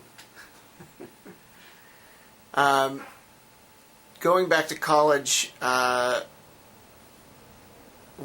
there's something you tell your classes today about grades? Yeah, when I was at Stanford, I was apprehensive because I'd been admitted basically on my athletics, although I had decent grades. And so I took every class although there was a lot of required classes, I took classes that I knew I could do reasonably well in, a lot of poli-sci classes and so forth. And by the time I got to my last year, I achieved all the honors that I could get. And so I began taking classes like music and art and literature that I hadn't taken. And I enjoyed them. They were very educational, and I sort of was unhappy that I had not taken them earlier. And so I tell my classes, and I did very well in them, or just as well. And so I tell my classes that you should take classes not for the purposes of grades, but rather you should take the classes to make yourself well educated, and if you like them, you will do just as well in them as you will in classes you think you're going to do well at. It never has much impact on my students, I don't think. You said one of the highlights of your college experience was intercollegiate tennis. You want to talk a little bit about that? Yeah, well, as I said, I was admitted to Stanford primarily because the Coach Renker, the tennis coach, wanted me, and he got me in. Actually, he said that they had a numerical system, and that I didn't make the minimum level, and he went in and said there must be a mistake, and they found that there was a mistake. So he actually got me into Stanford, and I loved playing tennis there. It was, I was not a superstar. I did have wins over SC, UCLA, and Berkeley, which was a highlight, but they were a great group of guys. One of them, Dick Gould, became one of the greatest Stanford, one of the greatest collegiate tennis coaches of all time.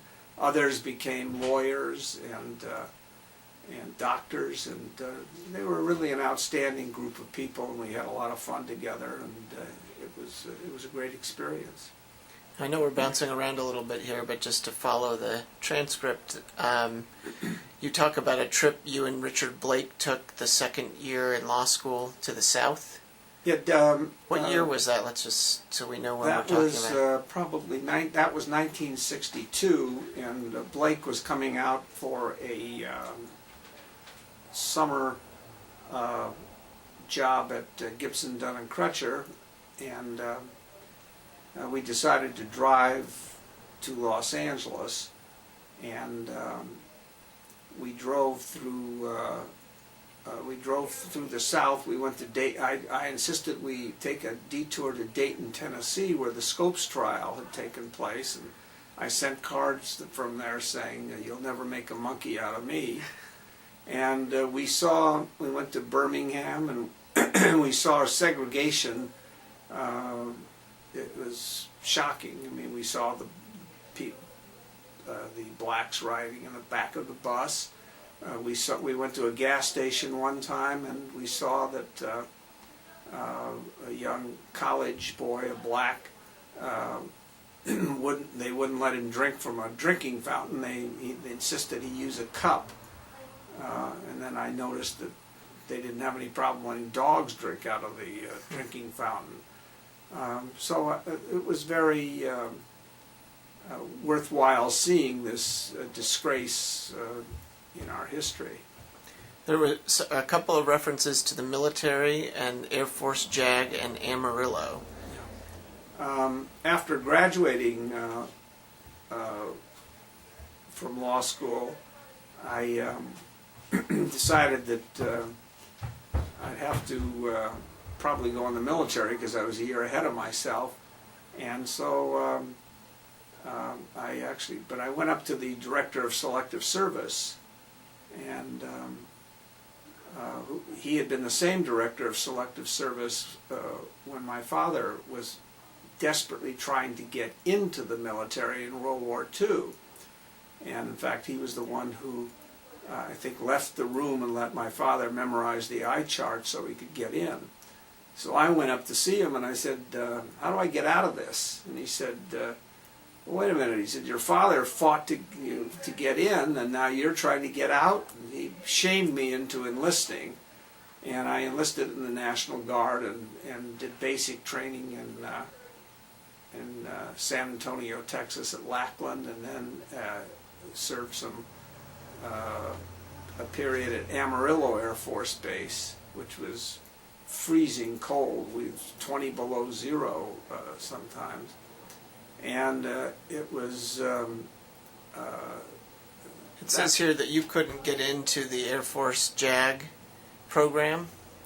Yes, during our second year, many of us went, we were a little worried about being drafted, and so we all went down from the Harvard Law School to to see about getting in Air Force JAG, and we applied and we took the physicals, and then we got letters during the summer saying, we're very sorry that but we could only take the top 20%, and you didn't make it. And these were people in the Harvard Law Review and so forth, and I was wondering, none of us had ever been rejected for anything before. And we were rejected from the Air Force JAG. And so when I was at Amarillo, I went over to the JAG office and to see who were these supermen who got in. And I asked one of the fellows, where'd you go to law school? And he said, oh, I went to Washburn Law School, and I guess it was Nebraska or Kansas. And where'd you finish in the class? He said, well, I was pretty mediocre. And so I figured the Air Force knew what they were doing. They were taking in people whom they knew would be career people, and they knew we weren't that, I guess. That would be the only explanation as to why we didn't get in. Third year in law school, you begin interviewing at law firms. Talk about how it proceeded from there. Well, I interviewed some firms, and at that time, basically, law firms, the big law firms, would not take Jews, except unless there were Jewish law firms. But I really didn't know much about that. And when I heard about it, or when any of us heard about it, we weren't really that outraged. We just figured that's the way it went. And I do remember interviewing a senior partner at one of these firms, and I mentioned to him that his maid's son had gone to grammar school with me. He was black. And I asked him, what happened to Lionel? And he told me, and I said, I remember a party that I had where I invited Lionel, and many of the parents called up and said, do you realize that Lionel is colored? They said this to my mother, and my mother replied, no, I didn't. What color is he? And this partner said, yes, I remember that very well, and in deference to the fine neighbors, we didn't let Lionel go to the party. And I said, no, he came to the party. And he said, no, we wouldn't let him come to the party. And so we had this little conflict. Obviously, that wasn't calculated to get me a job. So you applied for a clerkship with Matthew Tobriner? Yeah, Matthew Tobriner was a wonderful guy, a labor lawyer whom Pat Brown put on the Court of Appeal and then the Supreme Court. And I interviewed him, and he was kind enough to take me. In those days, the California Supreme Court hired some very good people as clerks. My co-clerks were Jerry Frug and Steve Human, both on Harvard and Yale Law Reviews, and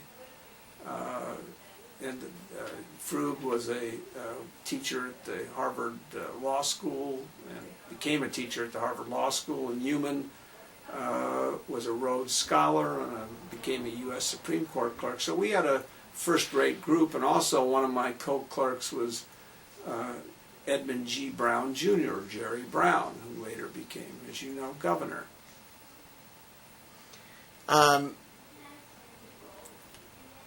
Sorry, let's just move to basic training. This is, I guess, all happening around the same time period, because we talked about basic training and pre-Vietnam in this period, and who you were in basic training with. Yeah.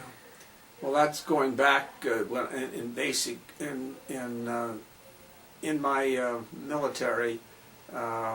We actually had a dichotomy. There were some people, well-educated people who were in, and then there were people who were not. They were from the South, and we all kind of mixed and mingled. One of the people at Amarillo with me was I met for the first time was my cousin David Russo, became a very successful businessman, and also Tommy Cole, who was one of the Musketeers, the original Musketeers. So we had an interesting group of people. Had you ever held a gun before you went to Amarillo? I'm not sure, but I did learn in basic training. I did learn I fired a rifle and had some rifle training. I was not very good at taking the gun apart and putting it back together again. And when there were religious holidays? I volunteered for all of them.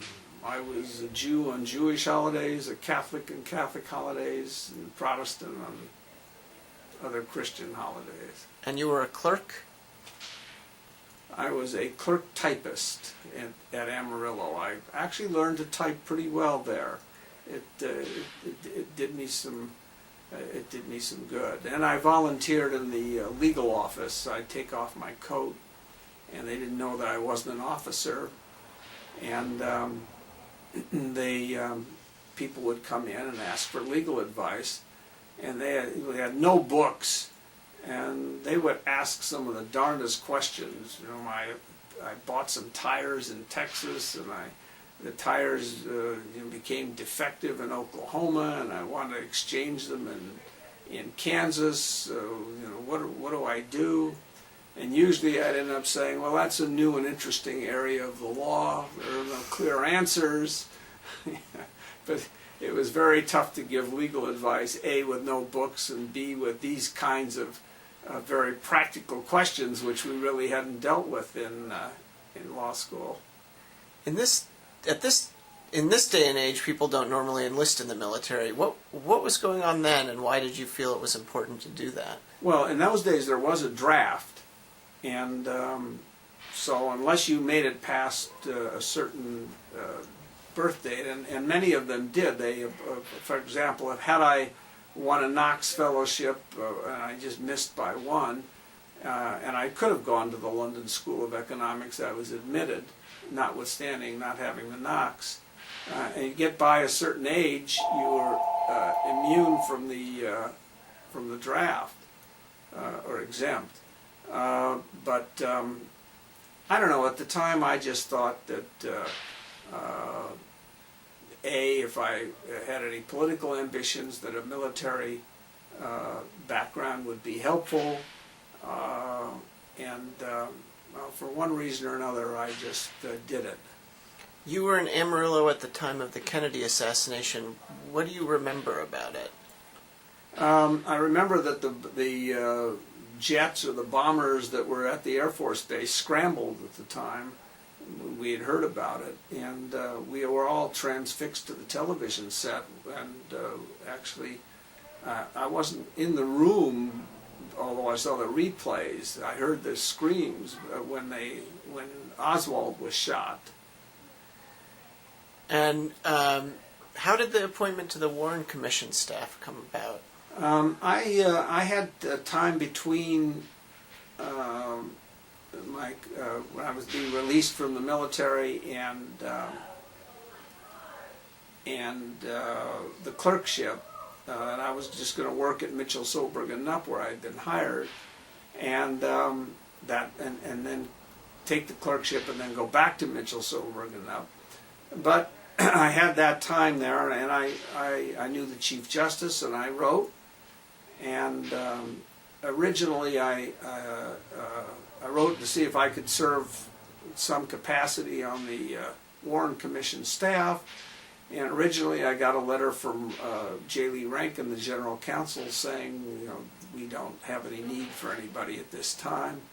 And then shortly thereafter, apparently a letter was sent either from Warren or from Rankin saying, no, I guess we do need somebody.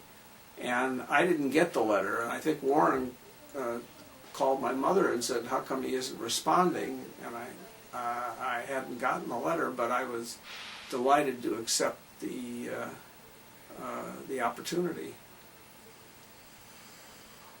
Okay, so it says here you were essentially given the equivalent of a young associate in a law firm. That was the position at the commission. Yes, they had the commissioners, and then they had these senior partners at major firms from around the country, and then they had the sort of junior partners. These were the 35-year-olds who were the best and the brightest, all Harvard, Yale. But you were still doing weekend duty for the military.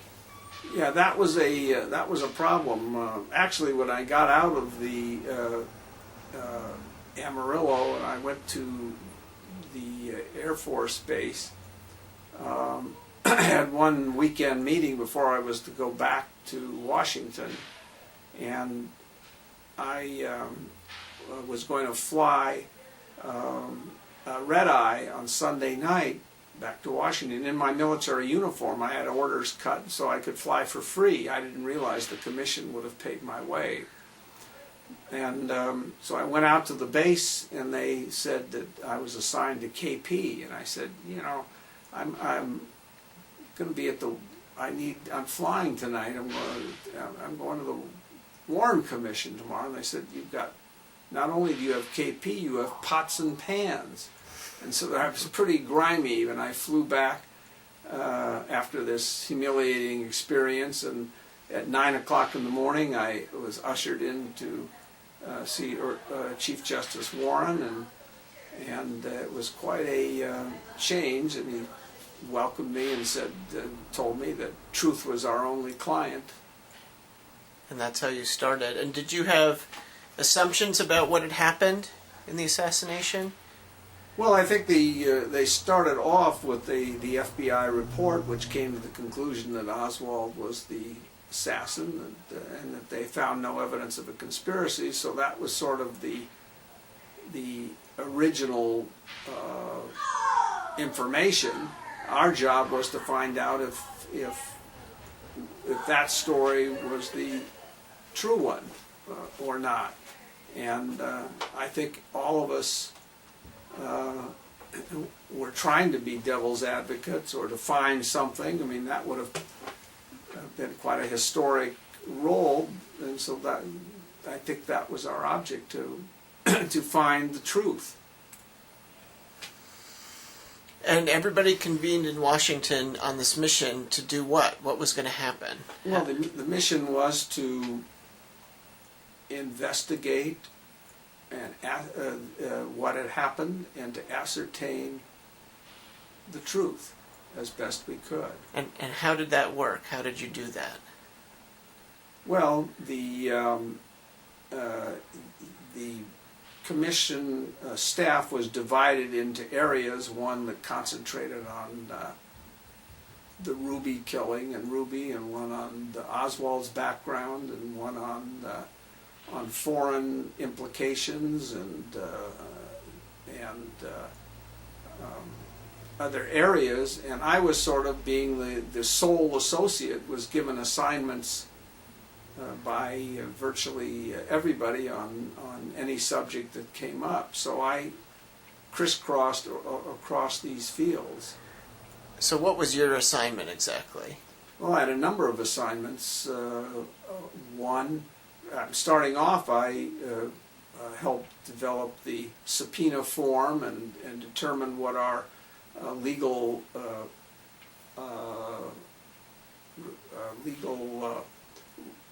rights were, in other words, what we could do legally to summon and subpoena people.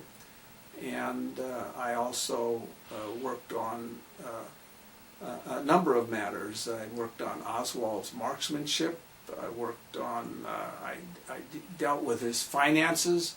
I determined all the expenses that he had and all the income that he had, and determine whether it more or less balanced to see if he had any outside sources of income. I dealt with the areas of presidential protection, the Secret Service, the history of presidential protection. There was a newspaper ad in Dallas. What was that? There was a newspaper ad that said Running Man Lee, was repeated over and over again. Come see the Running Man, and it looked like, could this be a signal to Oswald? It turned out that it was just an ad for a movie called The Running Man, starring Lee Remick, but it was not in the entertainment pages. And I dealt with other passport. I dealt with his passport situation, and I dealt with the State Department and the Legal Advisor's Office. I know that Gerald Ford seemed to be kind of consumed with the potential fault of the State Department, and I dealt with the government printing office and the copyright, and whether there could be a copyright in a government publication, there couldn't be, and a whole host of subjects that I dealt with. You mentioned here cryptologists. What is that about? Well, the cryptologists from the National Security Agency were given documents to determine whether there were any microdots or any signals, or with potentially with the Russians or somebody else, and so I dealt with them. And did you interview any witnesses? Yes, I interviewed a number of witnesses.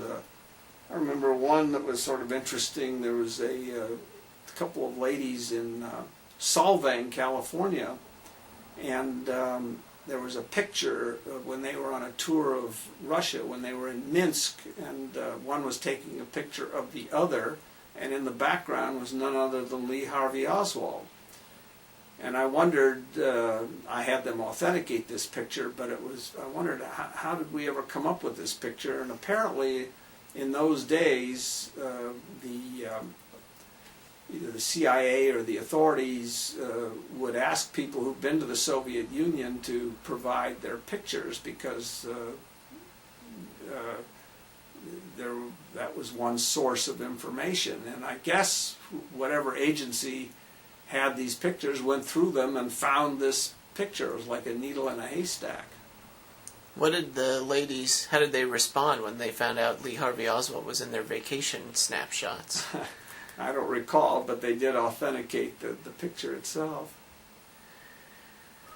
I do remember one other little problem with the commission that I had, which was that I was required to do these weekend meetings, and from the Air National Guard. And so when I was transferred to Washington, they transferred the obligation to Andrews Air Force Base, and I was working like a dog all weekends and nights, and I figured, well, why should I have to go out to these weekend meetings just to be a clerk typist when I needed for other government service? And so I went to Richard Russell's office, who was Senator Russell, who was on the commission, and I said, can't you get me out of this service? I'm working for the commission here.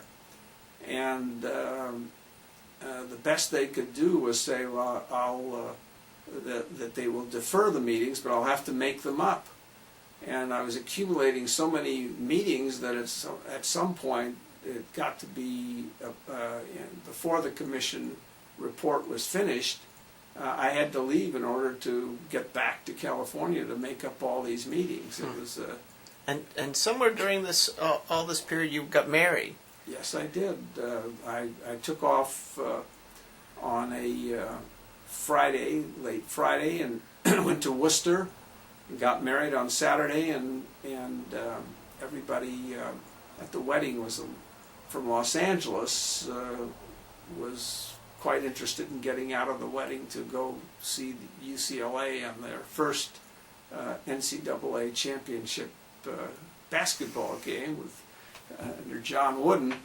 And I after the wedding, I tried to get to a place on our way back so I could see it, but I never could get it. But anyway, we got back, and on Monday morning I was back at work, and my mother recounted this to the Chief Justice to say how hard I was working, and Earl Warren said, "Well, who let him off for Saturday?" And what was Mom doing at the time? And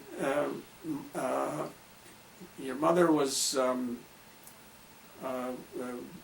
got a job with the Democratic National Committee, and she was a receptionist, and she met a lot of very interesting people in that capacity. We did meet. She met John Anderson, a lifetime friend there, who was working there at the time. And it says here that you met Harry Truman during the '62 campaign. Yes, during the when my father was running for re-election, he brought Harry Truman out to speak at one of his fundraising dinners, and so I was asked to pick him up at the airport, and I took my Plymouth out there to San Francisco airport and and Truman came off and had his bag over his shoulder and no Secret Service or nobody with him. He just got off by himself, and he hopped in the back seat of my car, and I drove him into town, and I was able to talk to him and asked him what he thought of Eisenhower, and he said, "That son of a bitch." And I said, "Why is that?" He said, "Well, you know, his patron, General Marshall, was being attacked by McCarthy. Eisenhower didn't come to his defense." And Truman said, "Let's go get some bourbon." And so he was a hard-drinking guy. In any event, he was a lot of fun to be with. Great historical figure. You've written Air National Guard here. I think we went into that. Okay. Well, I did take up meetings. I did when I was back in San Francisco doing my clerkship with Matthew Tobriner.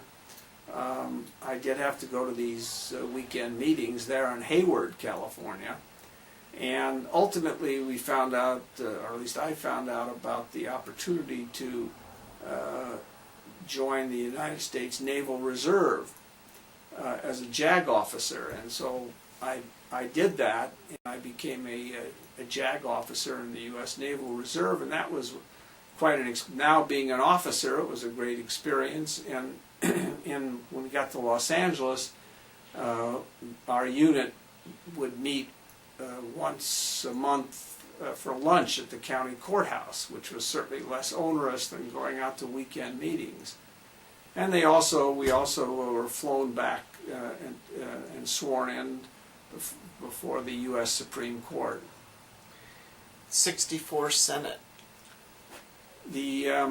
While I was back at the commission, my father was seriously considering running for the United States Senate. He was the odds-on favorite, and during that period of time, there was the problem he was having with some allegations or rumors of an extramarital affair with an inappropriate person, and he denied it all along. But nevertheless, allegedly there were some pictures, and I gather that either Alan Cranston, who would be his opponent, or Pat Brown, who was for Cranston, were certainly perhaps in effect blackmailing him, try to get him out of the race. And he was going to hang in there because in those days, as we know about Kennedy and others, extramarital affairs didn't seem to have much an effect. But my mother was very upset, and she wasn't going to raise money when that would be a serious problem. And Pat Brown had said, "Anything you want, Stanley," and now something had changed. What happened? Well, I don't know that Pat Brown was entirely candid, honorable, and he. The rumor had it that he wanted Cranston because Hale Champion, who was his director of finance, wanted to be controller.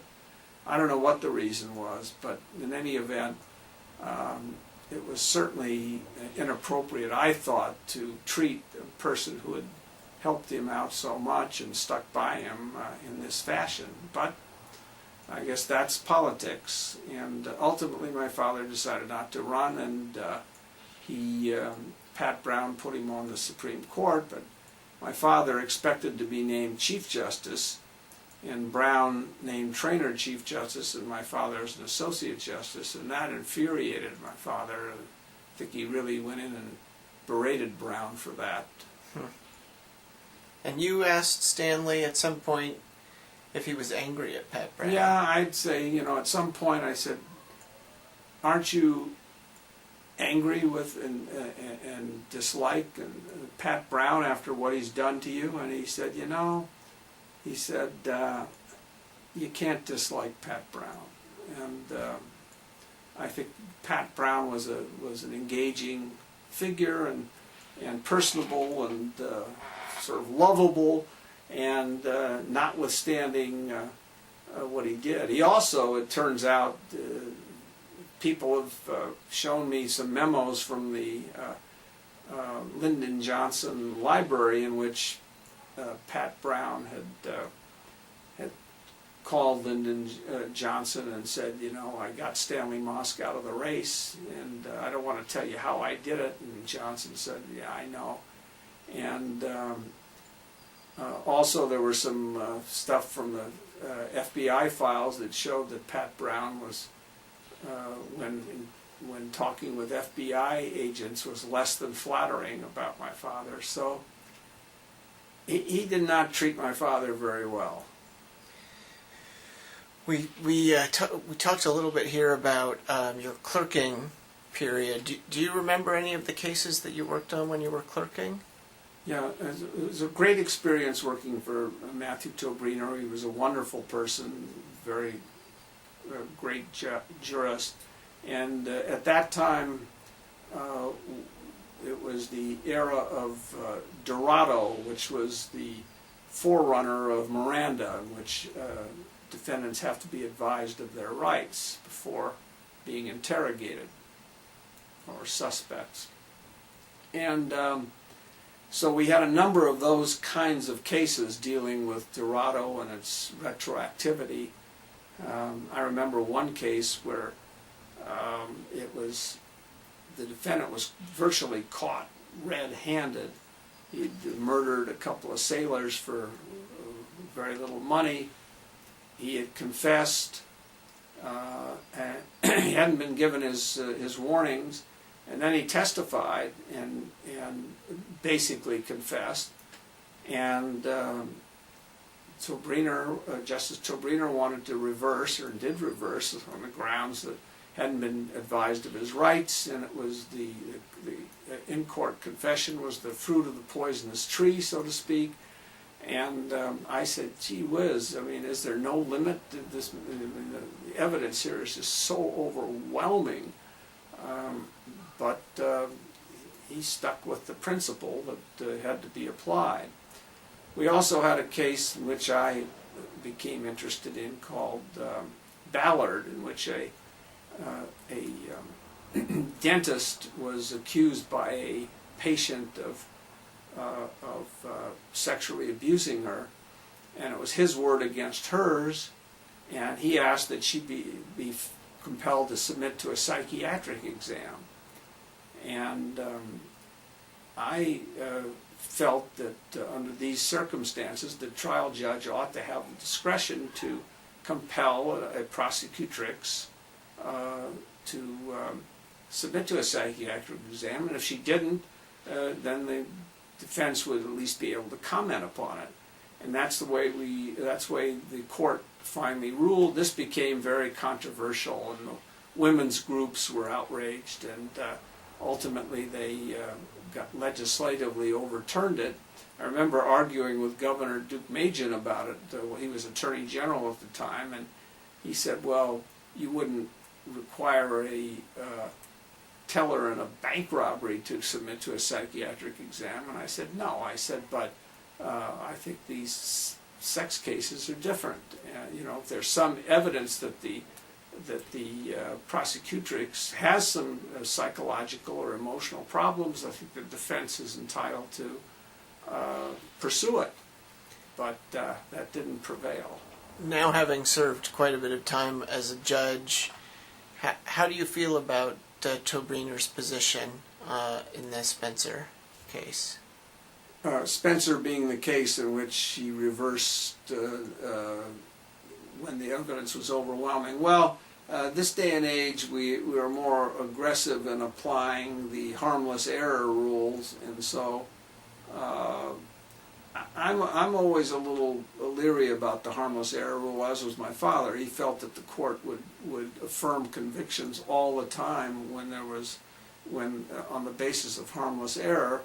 And I think Justice Scalia has been outspoken in the fact that the harmless error rule places upon the appellate court the responsibility of weighing the evidence, which is really the province of a fact finder or a jury.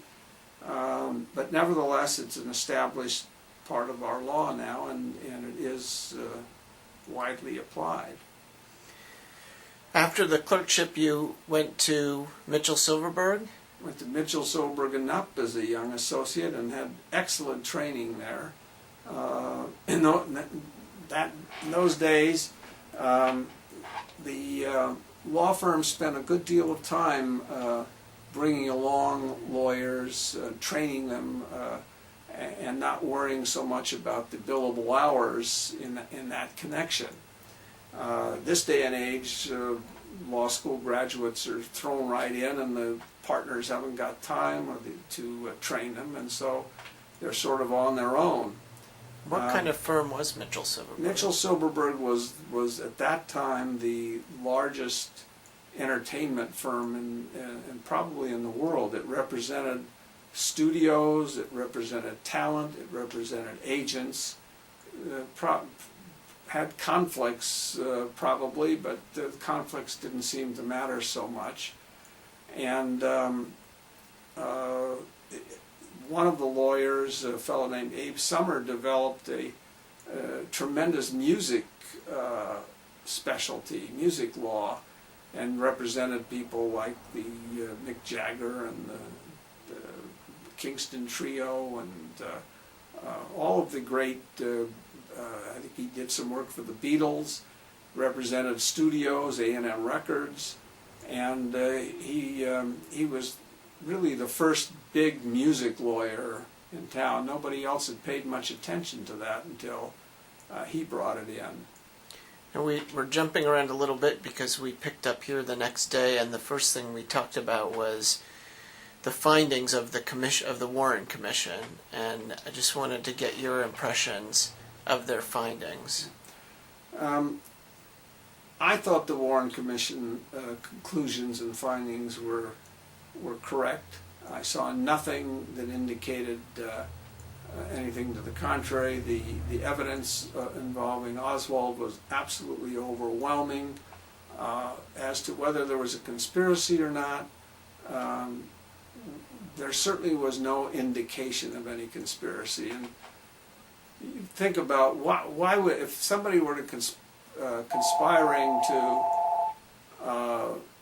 assassinate the president, would they use somebody like Lee Harvey Oswald, who'd been a defector to the Soviet Union and was sort of one of a misfit?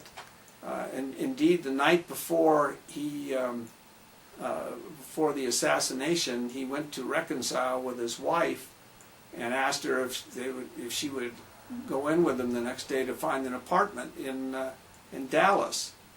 And she said no. And so that evening he left his ring and some money for her, and he went in and assassinated the president. So what if she'd have said yes? There would have been no assassination. And you thought that the commission report would put this to rest? Did you think that that would be that? Were you surprised by what happened? Yeah, I think all of us were surprised. I mean, we didn't realize as the Richard Hofstadter put it, the paranoid style of American politics. But what happened is that a number of self-promoting people would put out books and articles, and somehow or other they were able to affect public opinion, and public opinion allegedly thought that there was a conspiracy. Now, realistically, I think if the public really thought there was a conspiracy, and they'd be more up in arms about it and more aggressive. I don't know, maybe it was just fashionable to think that there was, or to say that there was some sort of conspiracy. But, you know, as far as the commission was concerned, there were some, I thought the report was very well done. It has been borne out in Vince Bugliosi's most recent book, Reclaiming History, which he spent 18 years writing this book, and it's a huge tome, and he basically concludes that the commission was right. Did the commission have some errors, or I wouldn't call them errors, but there were, for example, it did not have the information it should have had about the attempts on the life of Castro. On the other hand, they investigated the Cuban possibilities, so I don't know that it would have made any difference. It might have had some bearing on motive. In addition, I think Warren may have made a mistake not allowing the autopsy photos to be examined thoroughly by the commission staff. But there again, people who've looked at the autopsy photos thereafter have concluded that they're consistent with the Warren Commission report. So all in all, I think the report has stood the time of history, and it's a valuable work, and I think it's also accurate. You had forgotten at this point to mention that you had stopped in to see Warren Christopher when you were in Washington. Yes, when I was coming back to California, I did. Warren Christopher was then Deputy Attorney General, and he was looking for a chief of staff for him, or an assistant, and I went over to see him, and he'd already hired somebody. But his advice was, go back, make your name in your local community. You can always get back into government. Don't stick around Washington. Actually, I think he was wrong. I think people who hang around Washington are more apt to move up the food chain within government. If you're interested in a career in government, being a staffer on a congressional committee, or working for powerful people, you end up getting those jobs later on. So I'm not sure that his advice was the best advice. So now I guess we talked a little bit about your time at Mitchell Silverberg and some of the clients that you represented. You started with Steve McQueen. What was that about? Yeah. Before I mention McQueen, one of the things when I started practicing, there was an open assembly seat, and my father urged me to run for the California legislature, and I thought about it, and I went around a little bit, and I had name recognition because of my father. I thought I could have won it, but I just decided, and indeed John Burton, who was then a state senator, I think, or assemblyman, said, you know, you ought to do it. You make $20,000 a year, which was a lot of money in those days, and and you can still stay in practice. But I just felt as though I wasn't cut out to be a candidate type. I thought it was it was easier to work for people and get appointed. Remember Paul Zifrin, the Democratic National Committeeman, saying that he thought that power came out of being an office holder and not being a supporter, and he was right. If you support somebody, they may or may not be loyal to you, as I learned in connection with Jerry Brown. As far as our practice is concerned, we did have at Mitchell Silberg, there were some very interesting people whom I was fortunate to represent. Steve McQueen, then a great actor, was interested in defeating the motorcycle helmet law, and I arranged for him to come up to Sacramento to meet with Jesse Unruh and the rest of the legislature. And that day we were supposed to go up, and he said, I don't feel like going up. And after I'd gone through all these plans, that was aborted. Represented Paul Newman in connection with he wanted a traffic light on where his house was on Heather and Coldwater, and we got him the traffic light. And I represented Armand Hammer. Barbara Streisand. I represented in some depositions, and Armand Hammer, who was head of Occidental Petroleum, handled some litigation for him. I remember coming in to interview him, prepare him for a deposition, and he'd say, "Hurry up, Richard, I got to go meet with Ceausescu." And I said, "Well, you got to deal with me right now. We got to get this deposition." He said, "What do you want me to say?" And I said, "Well, we'll start with the truth, and then we'll kind of see where that leads us." And he was an oil magnate? Yes, he had retired made money somewhere else, had made a lot of money in connection with the Soviet Union, I guess, and he started a little oil company, Occidental Petroleum, or bought a little oil company, and he turned it into a behemoth. He was quite a guy.